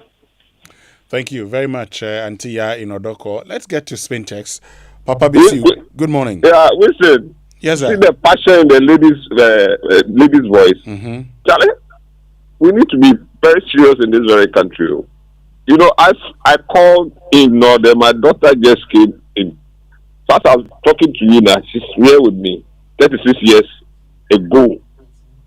36 years ago at Kalibu. Listen, what happened? Sometimes with my little science background, I was able to save my daughter from a very serious issue. We gave birth to her through cesarean, right? Mm-hmm. And then it happened that first, when you have the normal delivery, baby just a few years just come easily like that. But this one wasn't the case. I gave birth to her at this popular hospitals from years, but very popular hospital. Just around the cantonment there. But let me just focus on the Kalibu issue. We were transferred quickly to Kalibu. They did the necessary bed checks and all these things. At the end of the day, I was ushered to so many beds having babies who are having we're having this sort of a cord that leads to for them to just bring out their feces. You understand me? So please, my baby will be having that for over 1 year. I said no, I don't think that's the case. Doctors about 5 challenging me. I said look, they should just relax. It's not everything that you say, because it's a doctor, therefore they are doctors, they are speaking the truth and all this. And sometimes you have to ask questions. To cut a long story short, there was this head of department at that, the surgical emergency side, a lady. She's dark in complexion. She's older. I can't tell her. So now she entered no. And I asked, whose baby is that? I said, what's wrong with that baby? I said, this is, and I told her, I don't think he's having that. I said, you are a doctor. I said, I'm not a doctor. I'm the father of the baby. With 5 doctors on me, then I explained. Took the whole distance. At the end of the day, said we should just relax and leave the baby alone. You know that just after 5 minutes now, he started bringing out those feelings that they were thinking that he has to go through surgery. So sometimes, see, then I told them they should just discharge my baby for me.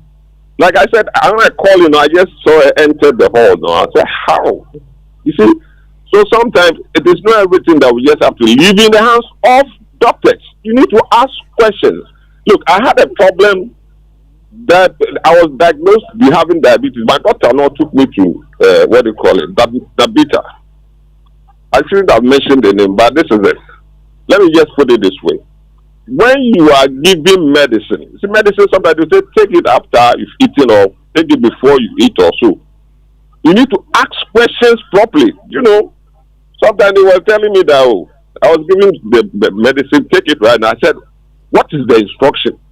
Is it after eating or before? Okay. You understand me? Then he was telling me that, after that, why are you giving it to me now? Because the nurse was rushing to go home. You understand me? So like I said, please, folks listening to me. Thank you ask very much. Questions. Yes, Papa Bisu, thank you very, very much for joining us. It means we can go to Ruki in Hacho, who will be our last caller for now. Ruki, good morning. Good morning, Winston. Yes, Ruki. Winston, I had my experience about 3 years ago when my son fell ill. It wasn't a Kalibu. It was a Sachimota. Okay. And I got to the hospital. My son was behind me, and I was running from room to room looking for a bed. Winston, that was the day I got to know that life is fragile. Because backing my son and I moved to the emergency, they told me there's no bed.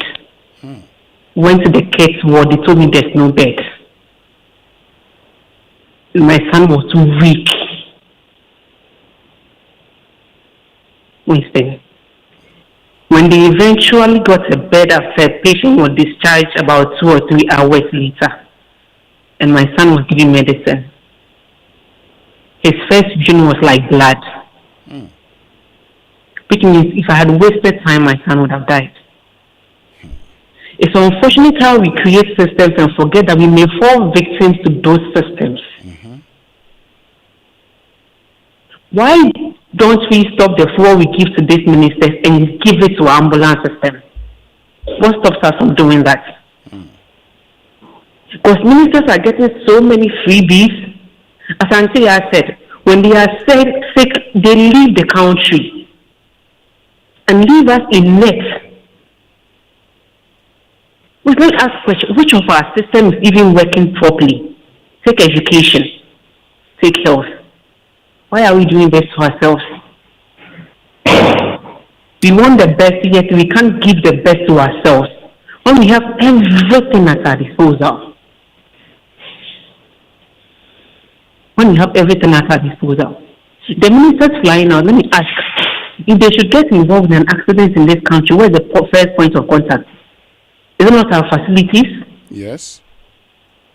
So what's stopping us from giving us the best before we go to look elsewhere? What prevents us from giving ourselves the best so that it can even serve as a tourism? People will come here, seek the same help they go to seek from outside, and then we get revenue from it. Are we not thinking? Are we not thinking as a country? And so when? 69 years. And so when would we be spoon-fed for our citizens to cry? Maybe we are not angry enough as citizens. Indeed. Thank you very much, Ruki, for joining us this morning. And Ruki will be our last caller for now. But, this message that I got, Kojo, and the message says, Agenda 111, regardless of its perceived shortfalls, could have largely resolved this no-bed syndrome. The government has abandoned this initiative, is busily allocating funds to build 24-hour markets to accommodate humans during the day and ghost at night. Yet you're here talking about no-bed syndrome. What a joke. So these are the experiences from our listeners this morning. We shall be all right. Yeah. Don't you cry. Don't you cry. Yeah. 'Cause Jah shall wash away all the tears from my eyes. In times when the storms and the tides are raging high, we know we shall win. Yeah. We know we'll survive. Yeah. Jah shall wash away all the tears. Ooh. In this time of destruction,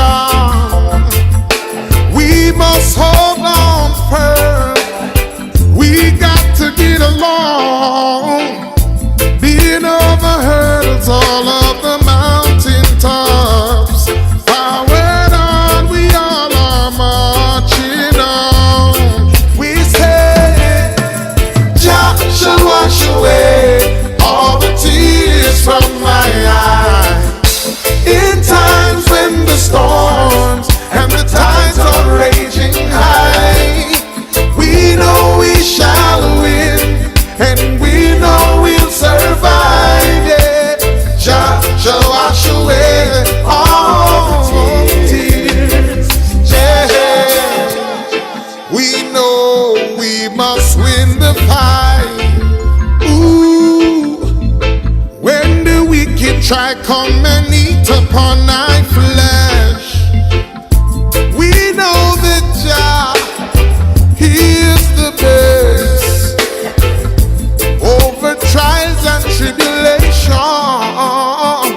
raging high. Yeah, we know we shall win, and we know we'll survive. Yeah, shall wash away all the tears, because Jah shall wash away all the tears from my eyes in time.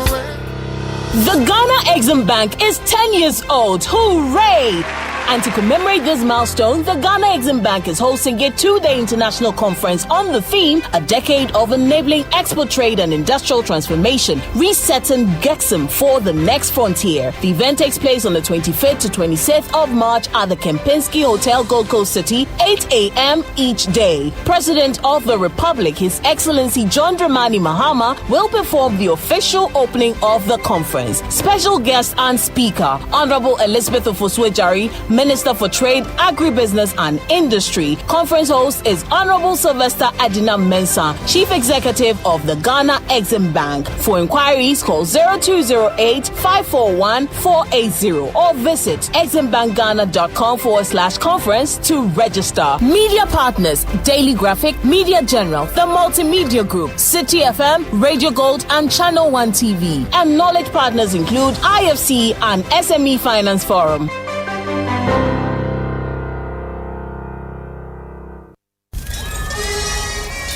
What if your insurance loved you back? Whether it's protecting your home, your car, or your business, Loyalty Insurance is there to safeguard what matters most to you. And because loyalty goes both ways, we reward your trust with unparalleled service, competitive rates, and benefits that grow with you over time.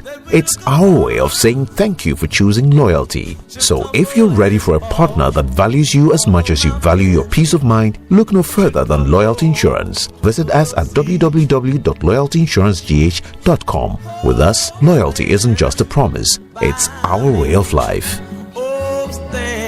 Loyalty Insurance, your loyal partner.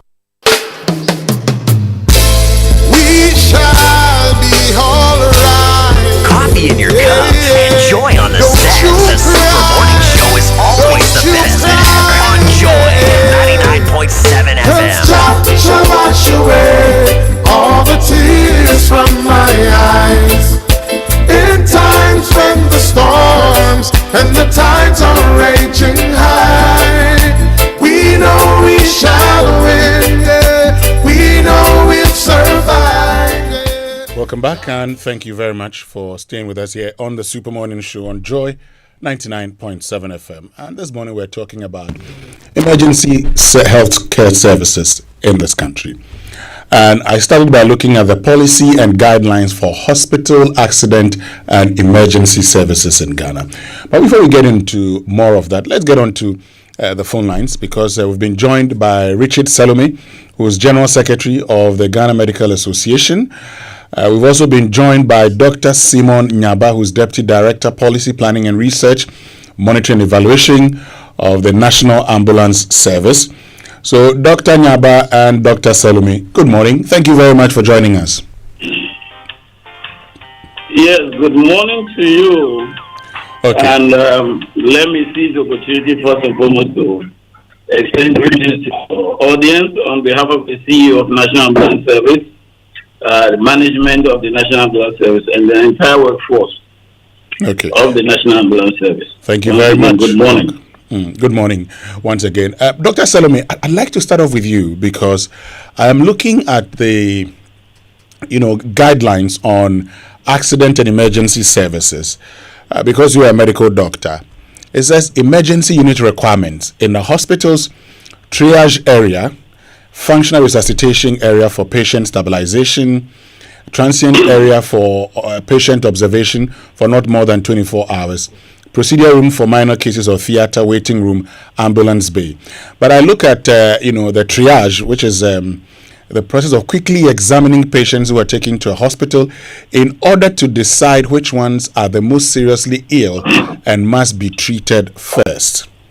Dr. Salome, is this what applies in our hospitals? Well, good morning to you, and good morning to the listeners. It is good that you are referencing the policy and the guidelines document. But there is always a translation from policy into reality. Okay.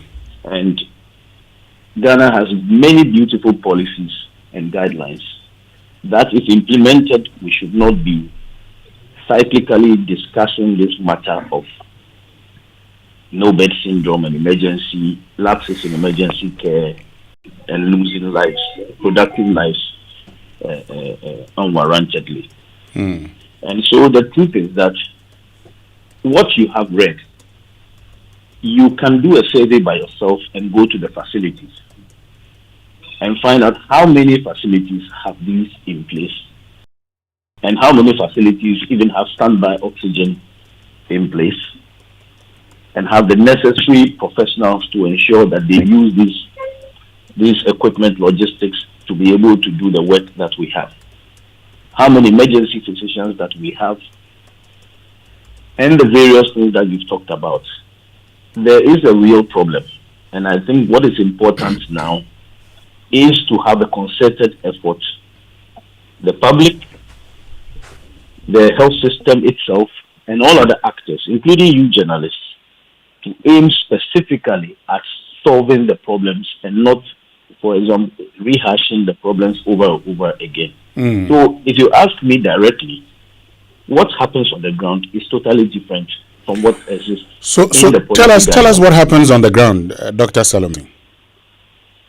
Well, you have an emergency system where there's a challenge with logistics. You have National Ambulance Service on the call. I am sure he will tell you the challenges of the operations with them, argue for hours trying to raise funds to pay people's bills so that they'll be able to be transported from one facility to the other. A disjointed emergency response system where moving from one facility and there's no centralized point where we can know how many beds are available and where the patient for what service. Any real capacity system that can tell us this. There's also poor ambulance hospital coordination. And then, of course, when it comes to referrals, there's a big challenge in the full cycle referral system where a patient moves from point A, the next hospital they go to knows that they are coming and prepare for them. And then also at the receiving point when they cannot receive this patient for some reason, how this is handled. There are multiple facets to this issue. There's also the challenge of dumping. No matter how many beds we provide in Kalibu, if all the periphery are dumping into Kalibu and are not strengthened, Kalibu will always have no bed. Ridge will always have no bed. Konfanoche will always have no bed. It is important that we begin to equip the peripheral facilities, both with human resource, the necessary logistics, to be able to handle a lot more of the cases as close as possible to the communities where the issues happen, with road traffic accidents or other emergencies, than be rushing them all to Kalibu, Ridge, and other 37 and other places. There is also the issue of understaffing, demotivated staff, and of course, in a few circumstances, individuals who may not do the right things. So there is all these issues, and in the center of it is also a population which has bad health-seeking behaviors and often would wait till the last minute or will report to hospitals in an emergency than go to the hospital early. And so all these matters mix up to give us a system that is very dangerous, that we must treat as a matter of urgency and cure. Okay. Let me bring in Dr. Simon Nyaba, who is the Deputy Director, Policy Planning, Research, Monitoring and Evaluation at the National Ambulance Service. Doc, good morning. This is Kojo Akoto Boateng here. So, how many ambulances do we have in the fleet of the National Ambulance Service at the moment? Well, once again, good morning to your audience. As we speak, the National Ambulance Service operates a total of 318 ambulances across all regions and constituencies in the country. However, like any other agency that operates a fleet of vehicles, not all of them will always be in commission at any one point in time. And so as at yesterday, for example, in the morning, the availability report of ambulances nationwide is that out of the total of 318 ambulances are in commission, therefore 127 were out of commission as at yesterday in the morning. As at the time that I am speaking with you now, our operations directorate is tabulating or gathering information on the availability for today. Okay, Doc, so you said you have 318 ambulances in your fleet. Out of the 318, 127 are grounded, they are not working. So how many are working at the moment? Yes, that is why I'm... Hello? Yes, Doc, we can hear you. Go ahead. Hello, Dr. Nyaba. Doc, can you hear us? Okay, we've lost Doc. We'll get him back on the call, but we still have Richard Salome and Kwame Sapon-Siedu on the line. Yes, so let me get to you, Kwame Sapon-Siedu, and we've had this conversation before. We've had discussions about emergency healthcare in this country. But what really struck me was the fact that I'm looking at our policy and guidelines on accident and emergency. And I realized that we say it's important we have a triage here in this country. We talk about all hospitals needing to have a functional resuscitation area for patient stabilization, a transient area for patient observation for not more than 24 hours, procedure room for minor cases or theater, waiting area, and ambulance bay. Unfortunately, Kwame Sapon-Siedu, listening to Dr. Richard Salome, these are things we've put in a policy document, but have not implemented it. So what's our seriousness towards accident and emergency in this country?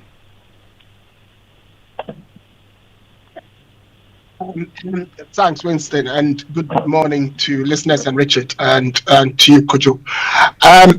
Could you check the date on that document you're reading? 2011. Does it not say 2011? Yes, 2011.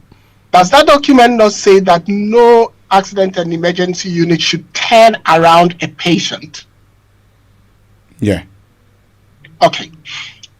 Do you remember a document called the Health Harmonization Assessment Facilities Assessment Report released in 2023, July? Yes, I do. That I shared with yourself, yeah, Kojo Yankson, and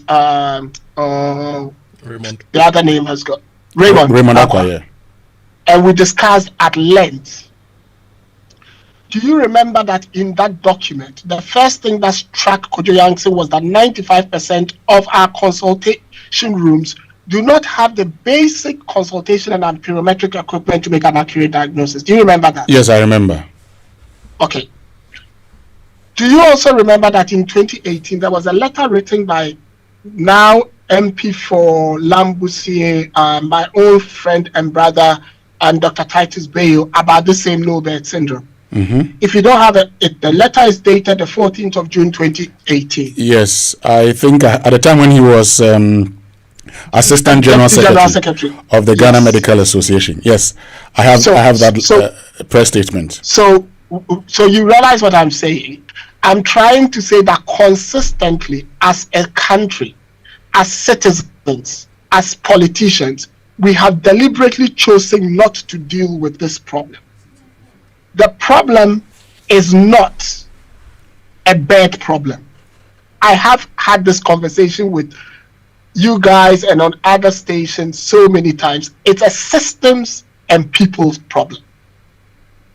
And it's a system problem because when we have a diagnosis, you see, health is fundamentally, you diagnose what the problem is, you intervene. So as a result of the intervention, you have what we call a prognosis, and based on the prognosis, you have an outcome. So when you have a patient, that's what you do. For the health system itself, that is what you do. The Health Harmonization Assessment Report was a diagnosis of the health of our health system. So is the Holistic Assessment of Health Program of Works document. They are a diagnosis of our health system. When the diagnosis of our health system told us our health system was very, very sick, we did nothing about it.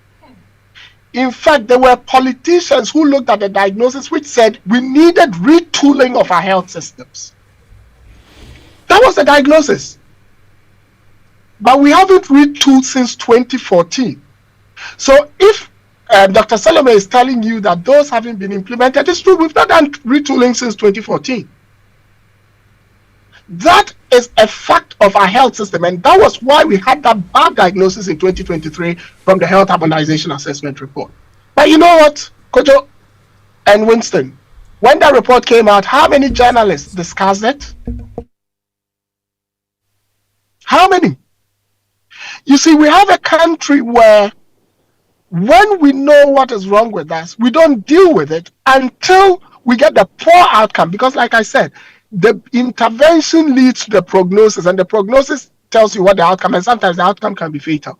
But when we have the outcome that is fatal, like has happened to this gentleman, unfortunately, we shout like we're doing now, and we then go and deal with the symptoms. So yes, I see a letter saying that 2 doctors and 2 nurses have been interdicted. Yeah. At the surface, I'd say right move, because maybe they were at the cold phase. But we know this person went to 3 hospitals to start with. Were there health professionals at those 3 hospitals? Then you come to the microcosm of the people who've been interdicted. Who are they? Under what conditions were they working? For example, were they just junior house officers or medical officers who had come in, who were trying to do the best under a bad condition? We don't know. So for me, and that is why I am not dwelling on who has been interdicted or not. For me, this needs to be investigated thoroughly again. And this time, the findings do not need to be shelved. The problem we have and have had is that when things like this happen, even though we don't deal with the diagnosis of our health system and its problems properly, when these happen and they give us an opportunity, because Richard and Co, who are the medics, will tell you that is what pathology is about. When the bad outcome has happened, they look at it, they have case reviews, pathologists look at it, cause of death and other things, and then they come out with mitigation so that these things do not happen again. I hope we are going to see that. I sincerely hope we're going to see that. And you know what? I hear the noises being made by the Ministry of Health. I hear the noises being made by the Minister. And they are good noises because we need retooling. But at this point in time, these things have to happen quickly. Simple things like, I was listening to one of the callers who said, why can't he go online and have a dashboard which tells him bed availability across the paste? Ordinarily, that should not be for the patient or the patient's representative to do. That should be available for the emergency services and the managers of the health system to be able to see across the paste. Because if an ambulance is carrying you, for example, and you have 70% beds, there might be a bed in a hospital where there's not a plastic surgeon or someone who can deal with beds. If there's a bed and it lacks the facility, you still have and that's why I said it's not a bed issue strictly. You send the patient to the wrong place and the patient cannot be dealt with. Okay. Did we not talk of this dashboard being available as far back as 2019, 2020, 2021, when we were doing the one ambulance, one district? Winston, was I not at pains with at that time, Professor Zachary, who used to run the ambulance on the same program, and people called in to lambast me for saying that this was a fundamental requirement. You see, this is why I am coming from where I'm coming from. Now, unfortunately, someone has died, and sadly so. But you know the bigger thing? People are dying across the country as a result of our mutual negligence, collective negligence. Because some of these things that have to be in design, we never do them because we want the optics and not a health system that is delivering. Okay. And that is why we're here. Okay. You made reference to the 2018 document, June 14. And I have that, press statement here. Let me just read bits of it. It says the Ghana Medical Association has followed with keen interest the public discussions concerning the late Prince Anthony Opoku-Acheampong, who is reported to have been refused admission by 7 different health facilities in Accra on account of no bed, resulting in his untimely death. We wish to express our deepest condolences to the bereaved family. This phenomenon of no bed syndrome has plagued this country for a long time, and we wish to state as follows. 1. The Ministry of Health must ensure the successful implementation of the Accident and Emergency Services Guidelines developed in 2011. That the no bed syndrome is a constellation of both largely systemic and in some cases individual factors. Some of the systemic factors include lack of functional emergency departments in hospitals and clinics and lack of proper referral or feedback systems and inadequate ambulances and dysfunctional ambulance system, lack of proper intra and inter-hospital communication, referrals and feedback, very limited bed capacities for emergency care, and deficiencies in bed management systems and patient flow in hospitals, ill-equipped emergency rooms, inadequate number of trained emergency room professionals and other support staff, lack of clear guidelines for triaging and managing emergency cases, and upfront payment for emergency services rendered. Now, let's get to the bit about, inadequate ambulances and dysfunctional ambulance system, because Dr. Simon Nyaba is back on the line with us. Yes, so Doc, we're talking about the numbers of the Ghana Ambulance Service. Please, can you hear us? Yes, I can hear you clearly. Yes, so you mentioned that out of 318, 191 ambulances are working. About 127 ambulances have been grounded, right? Yes, but I made reference to the fact that was just the availability I had yesterday in the morning. Okay. But just like anybody or any organization running a fleet of vehicles, you cannot have all of them functional at any given moment. However, efforts are ongoing on daily basis, to bring them back,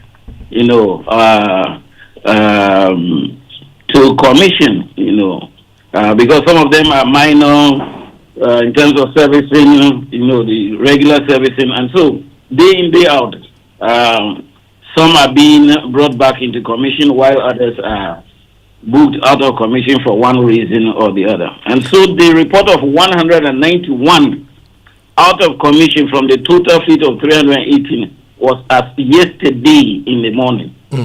As we speak now, that information is being collated across the country, and so maybe later in the afternoon that will be available for you if that is required. I remember that in 2018, when the president was petitioned in the no bed syndrome and the abandoned hospitals and the no emergency response system, the ambulance service had just about 54 out of 155 ambulances working.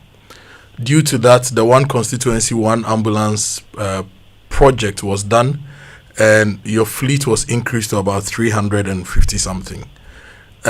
So the ambulances that are grounded now, is it a mix of the very old ambulances or some of the new ambulances also have challenges? Just for our education. Okay, just put in context that the lifespan of the ambulance is 5 years designer, and the 5 years actually is not for the Ghanaian road conditions. And so you will agree with me that with the conditions of our road, that lifespan of 5 years will definitely be reduced significantly. And as you rightly mentioned, the significant injection of ambulances into the fleet was in 2019, late 2018, 2019. Now, if you take from 2019 to date, that means that all the ambulances, even those that were injected in 2019, would have past their lifespan, and so they would have all have difficulties in one way or the other. And so as we speak now, most of our fleet actually they have passed their lifespan, and so there is an increase in terms of maintenance, the frequency of these ambulances in the workshop rather than attending to cases that usually they would have been designed to do. So from 2019 till now, that's about 6 years. And we are in the 7th year of the most recent fleet of ambulances injected into the system. And so definitely they will have passed their lifespan.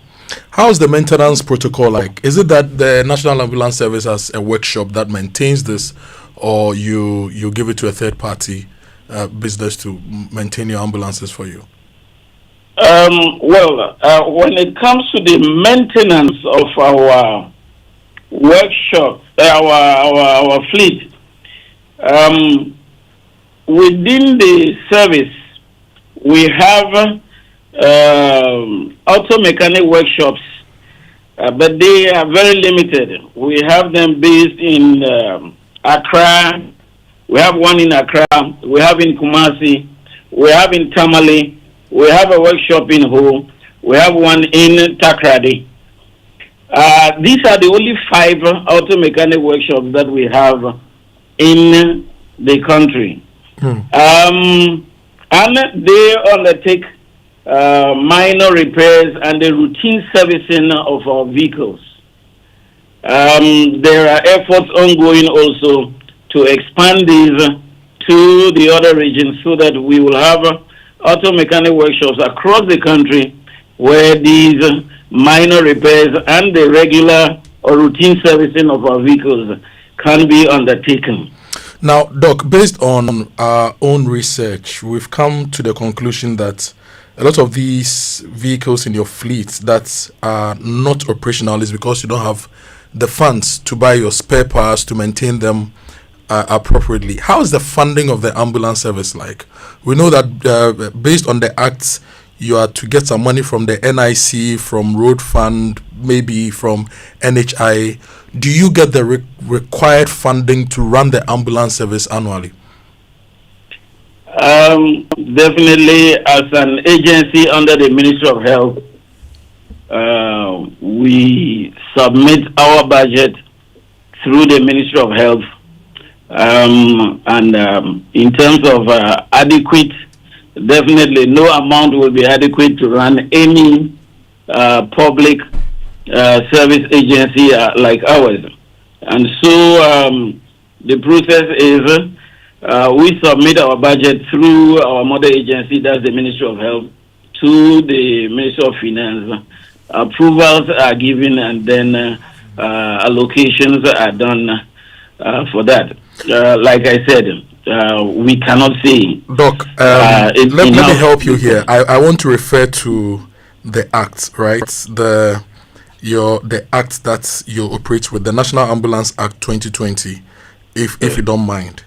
And if you look at the Act, for example, when it comes to finances of the service, it says that the funds of the service include monies provided by Parliament, a percentage of monies accruing to the National Insurance Commission in respect of insurance stickers for motor insurance as determined on an annual basis, and by the National Insurance Commission and the Ghana Insurance Association, monies from the National Health Insurance Authority, internally generated funds, donations, grants, and all those things. So let's focus on even just the Insurance Commission and the NHI part. Do you get regular transfers from these two bodies to run the ambulance service? As to regular from these two arrangements, I will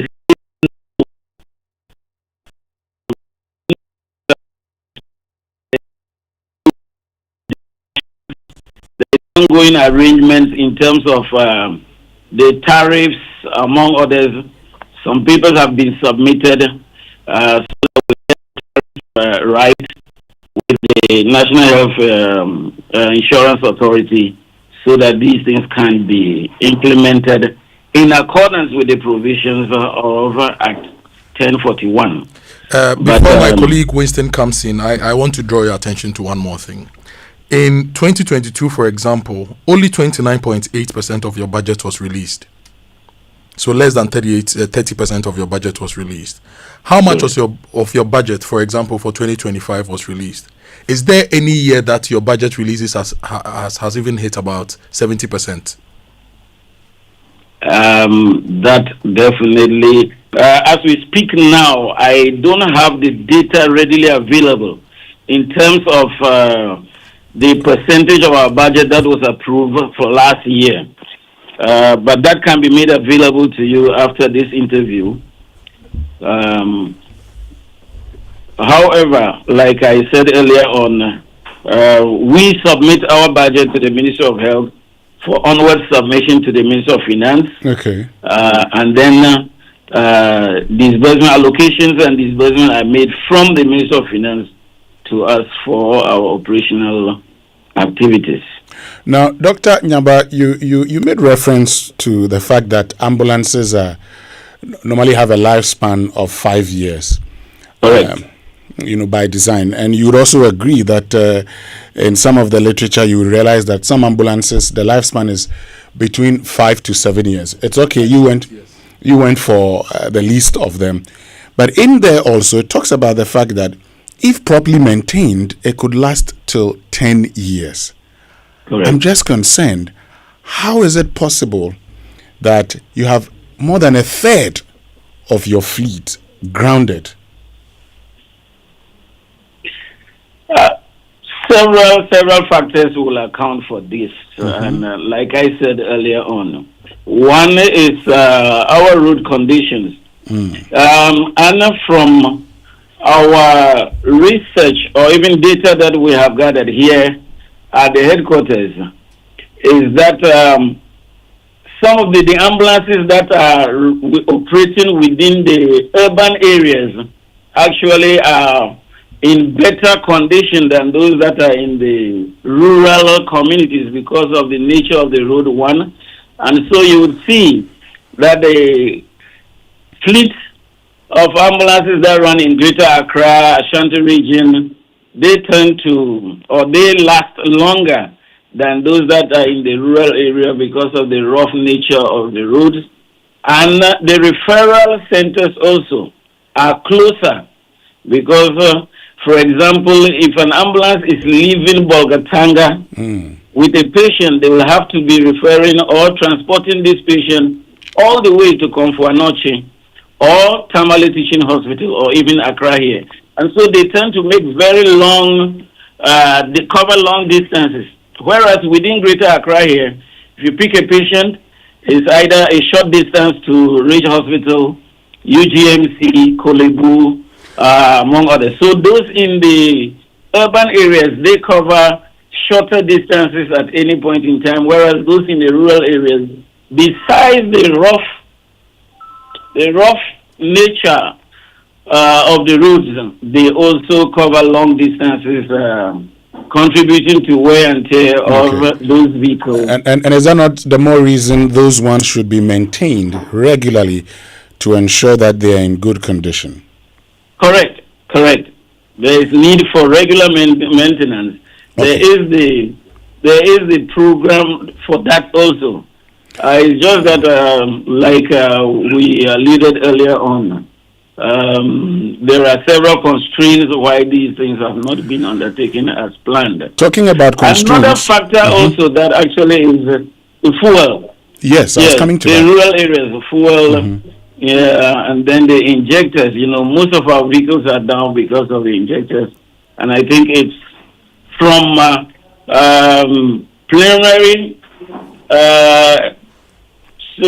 information that we have gathered is that sometimes the quality of the fuel also impacts on the functionality of these injectors, and so the injectors tend to wear down because of the quality of fuel that we use generally in Ghana. But Dr. Nyaba, so this one, if you know, and the economists say a problem well defined is half solved. If you know that low quality, contaminated, or improper fuel could cause significant damage to injectors, what have you done about that?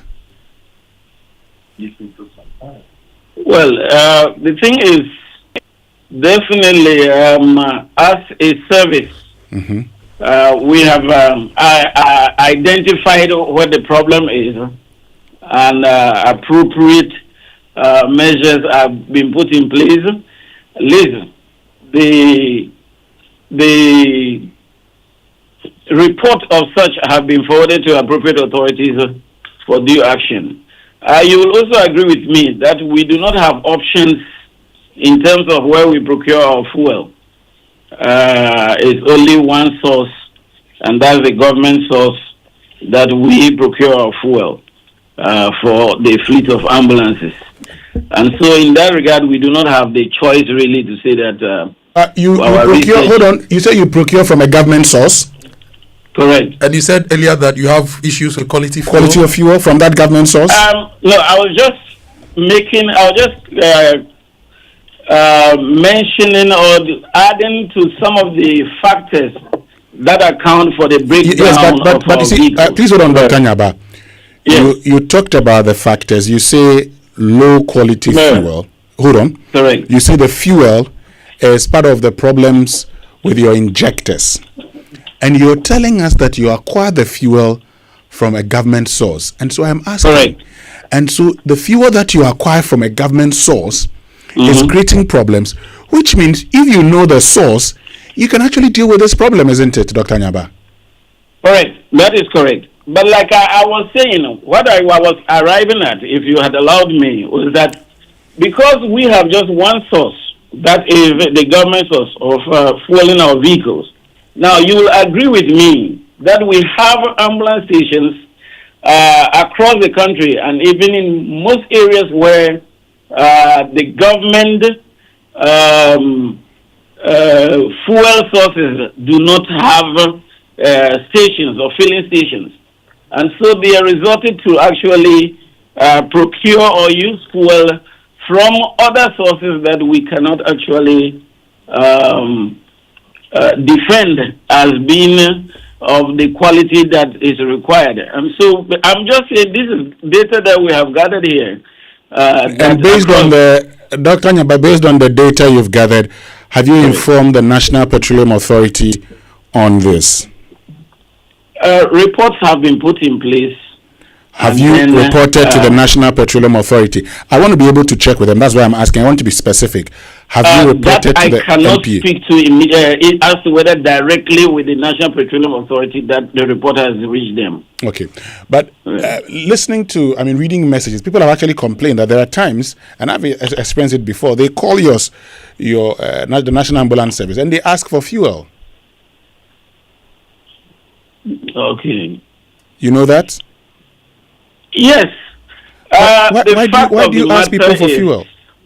Yes, the fact of the matter is that the fuel that we have as allocation for every ambulance per month is not sufficient or cannot be sufficient to provide free services all across.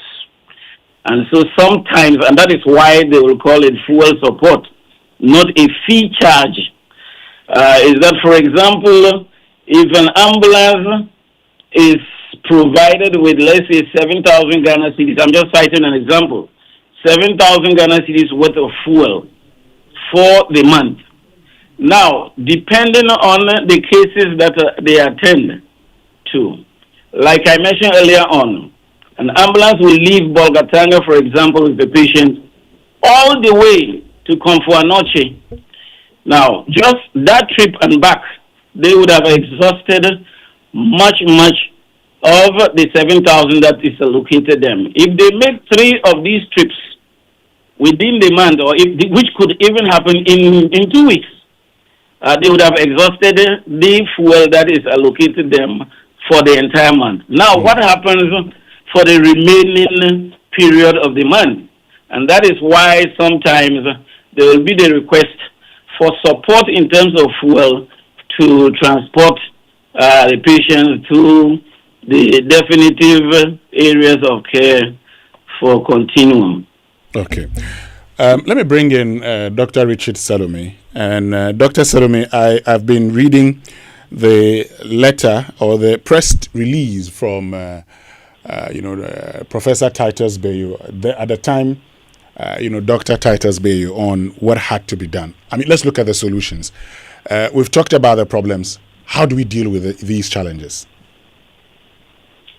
Well, Winston,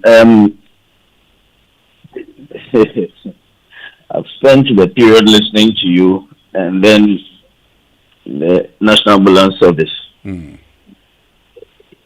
Again, we need a well-coordinated system. Okay. Like my brother Kwame has said, we have seen some positive actions by our Minister of Health, and we must commend that, especially when it comes to retooling. Especially since 2014, no proper retooling has happened.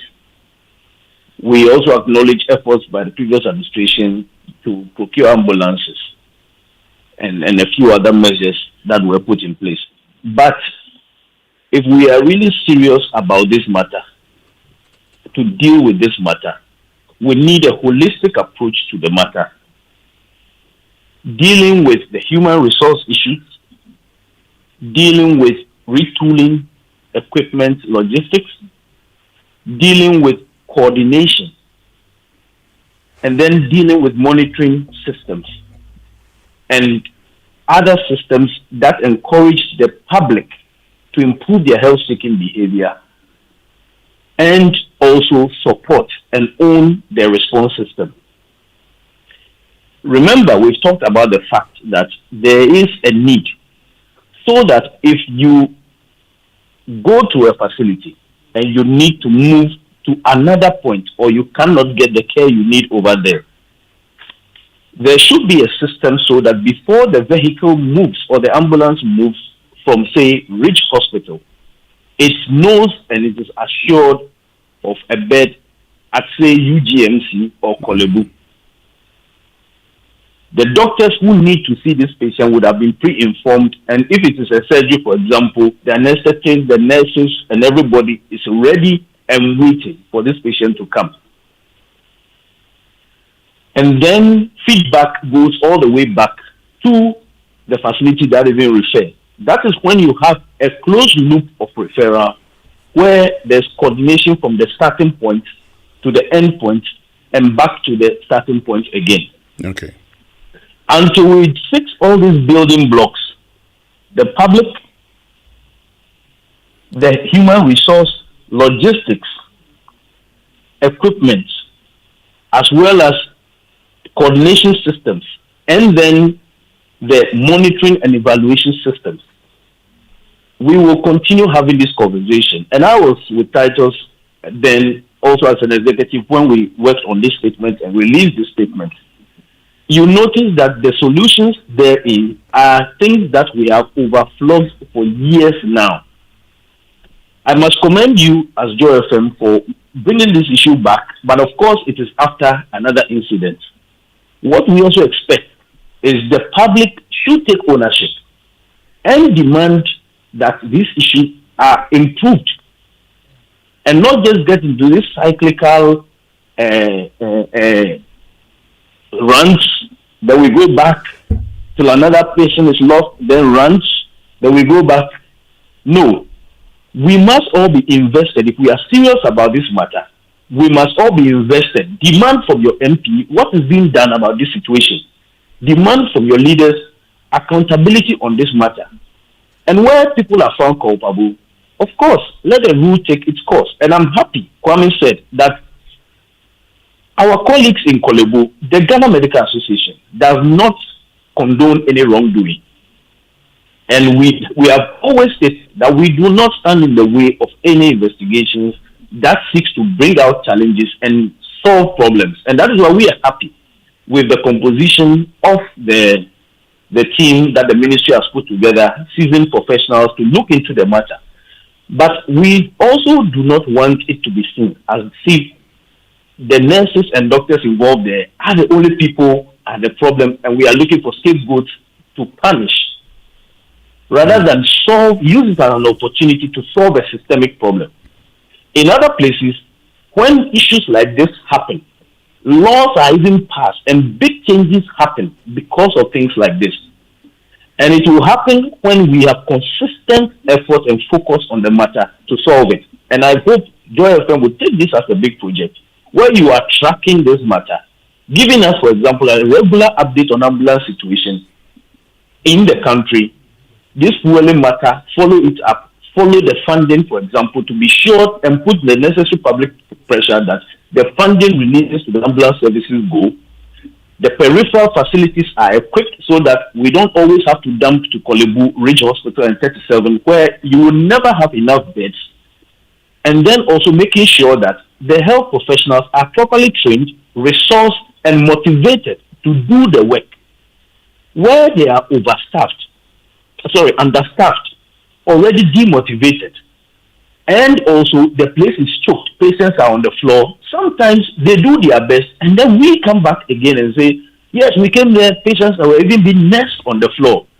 Now, when the person gets into that fix, he feels, can I rather nurse this patient on the floor, or should I let the person go to a place where they can be better cared for?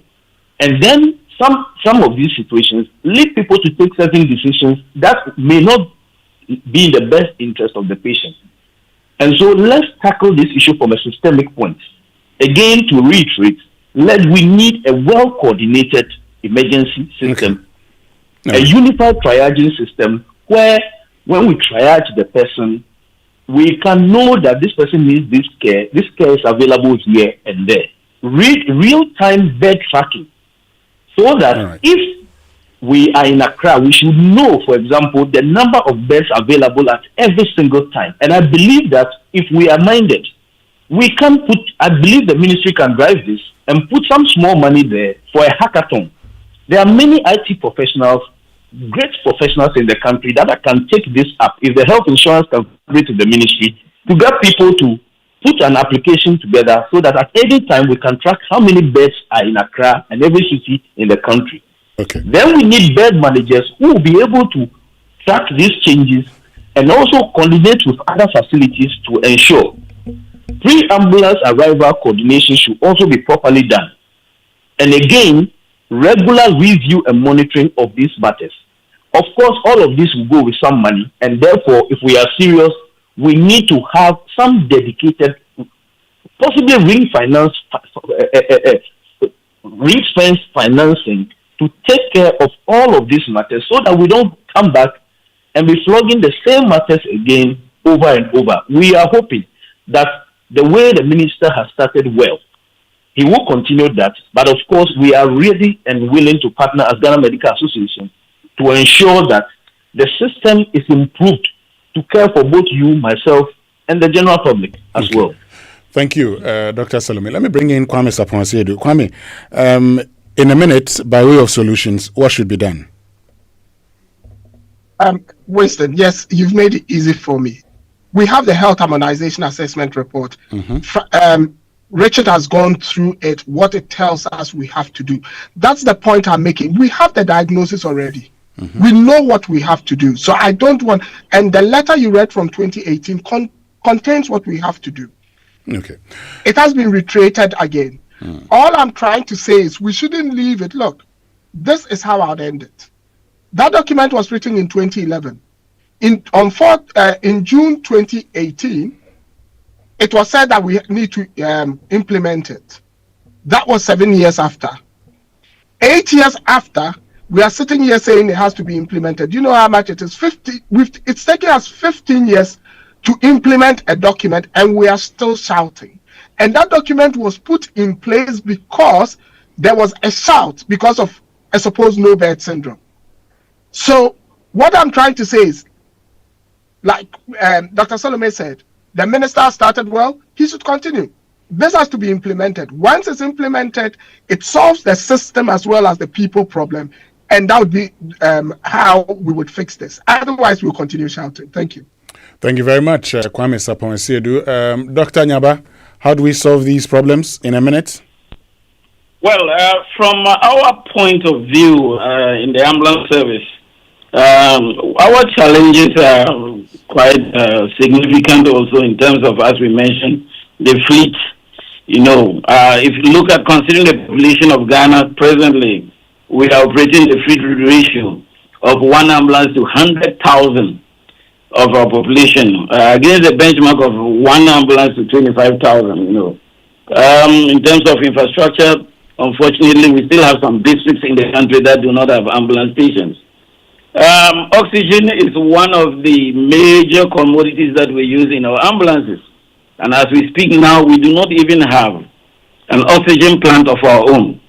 We rely on external sources, and sometimes when they have shortages of their own or they have operational issues, then we have difficulties in that regard.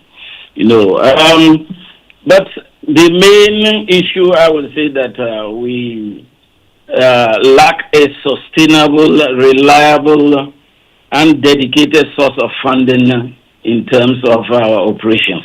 Okay. That will allow for some kind of fleet renewal program. It will allow for development of the infrastructure, or educational programs that we have charted as a way forward in addressing some of these challenges. All right, Dr. Simon Nyaba, who's Deputy Director, Policy Planning, Research, Monitoring and Evaluation at the National Ambulance Service, Kwame Sapon-Siedu, pharmacist, and Democracy and Development Fellow on Health, and also to you, Richard Salome, General Secretary, Ghana Medical Association. Thank you very much for joining us this morning. We're grateful. Thank you very much. Great. Stay with us. We'll be right back.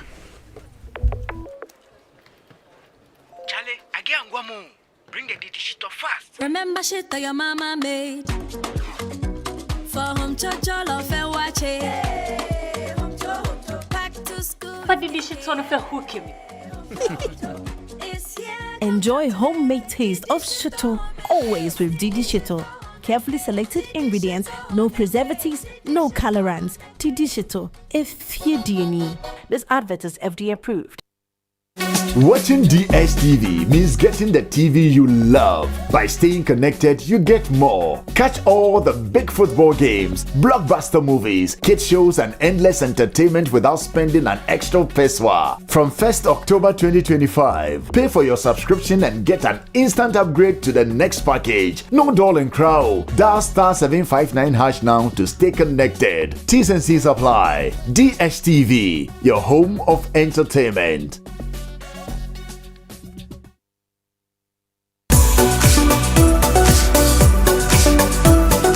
Hello, Ghana! Are you ready for the Joy News Impact Makers Awards 2026? The time is now. Nominations are officially open. Yes, who is that community hero in your corner? Who is that selfless individual bringing hope, dignity, and smiles to your community? Do you believe he or she deserves a national or even global recognition? Then don't wait. Send us a link or short videos and pictures showcasing the works of your impact maker, together with a one-page write-up detailing how this ordinary person is making life better for you and your community. Email your nomination to impact.makersawards@myjoyonline.com. Remember, it's strictly one nomination, one entry per person, so make sure the nominee is your best. Nomination closes on 28th of February 2026. This is your chance to put the spotlight on a community champion making real impact. Don't miss it. Join News Impact Makers Awards, celebrating ordinary people making extraordinary impacts.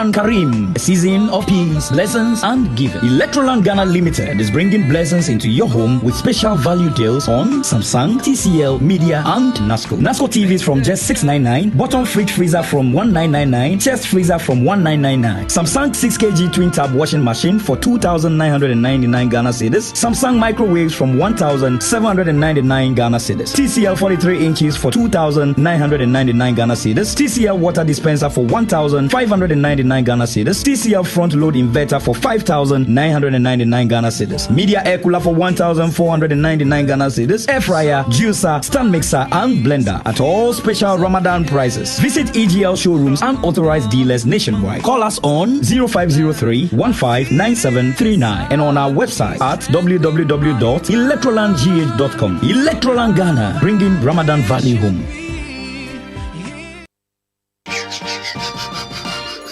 Coffee in your cup and joy on the set. The Super Morning Show is always the best bet on Joy 99.7 FM.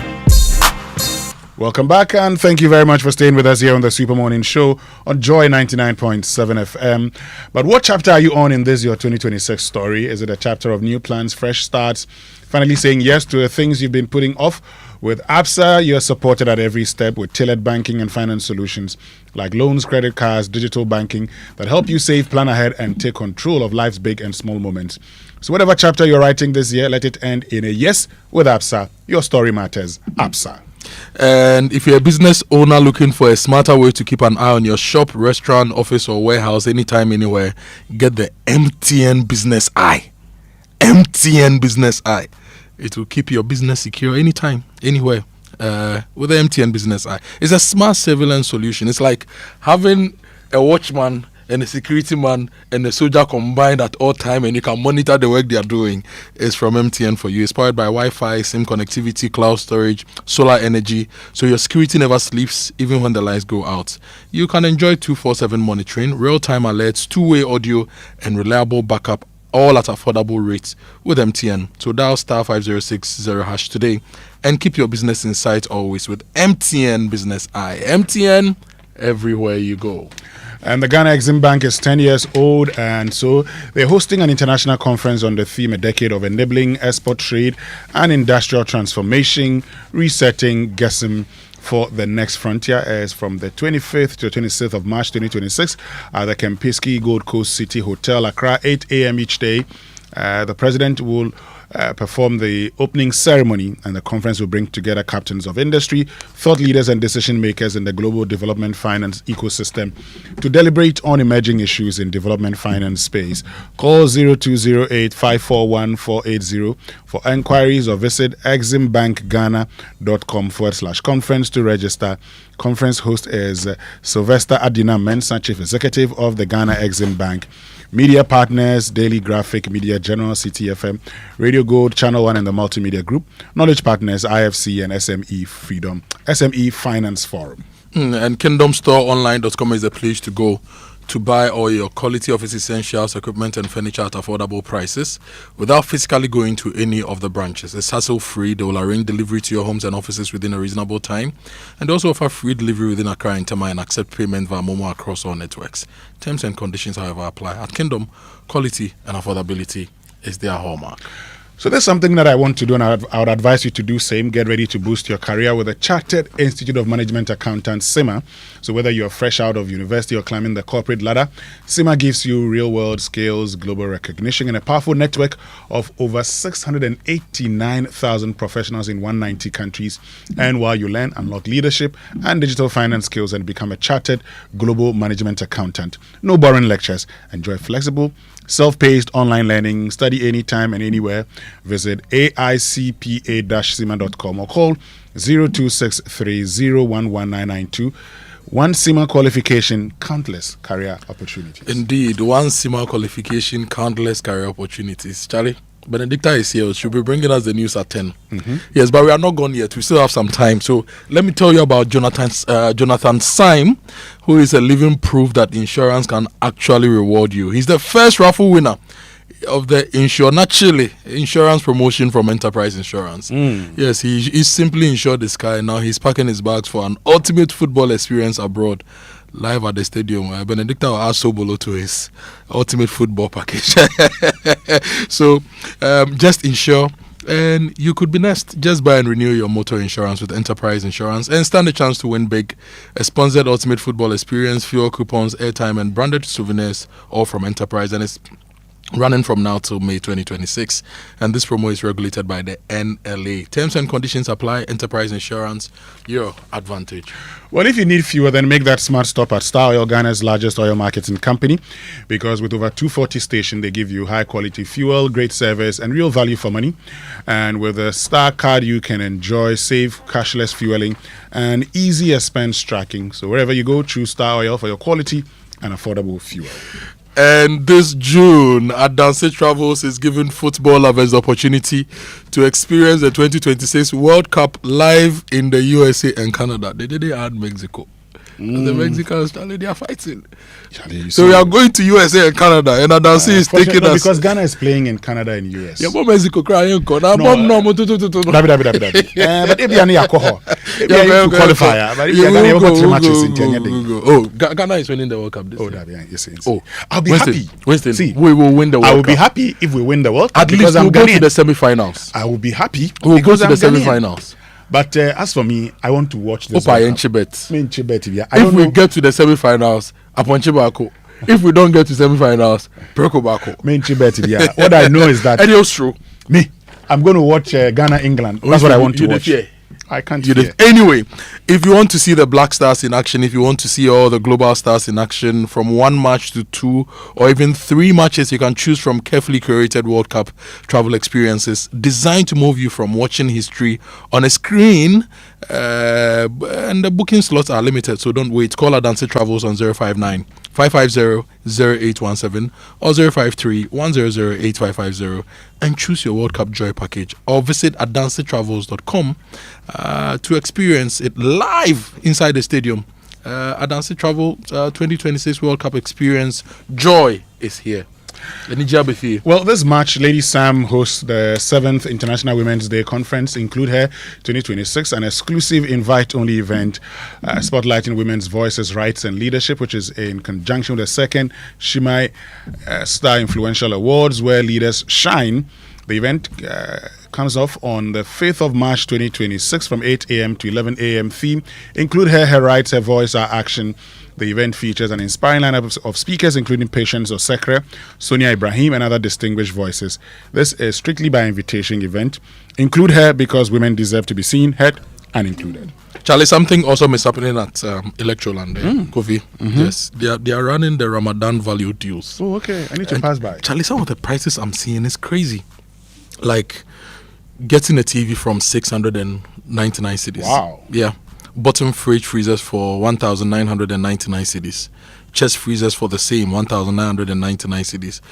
We need to get Robert a new washing machine that we use to wash his console, or the shema no dry.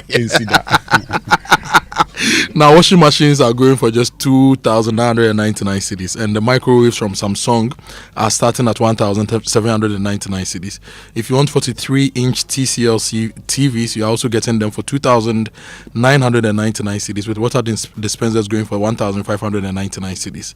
And they have the front-load inverter washing machines from TCL also going for 5,999 cedis. There are products from Media as well. There's the Media air cooler for 1,499 cedis, and a whole lot of other things this Ramadan season. So call Electroland on 050-315-9739, or you visit electrolandgh.com for more information. Electroland Ghana is bringing Ramadan value home. And that'll be all from us this morning here on the Super Morning Show. My name is Winston Amoah. My name is Kojo, Akoto, Boateng. Coming up is the news at 10 with Benedicta. Yes, Benedicta. But in the meantime, we'll leave you in the hands of DJ Wubete.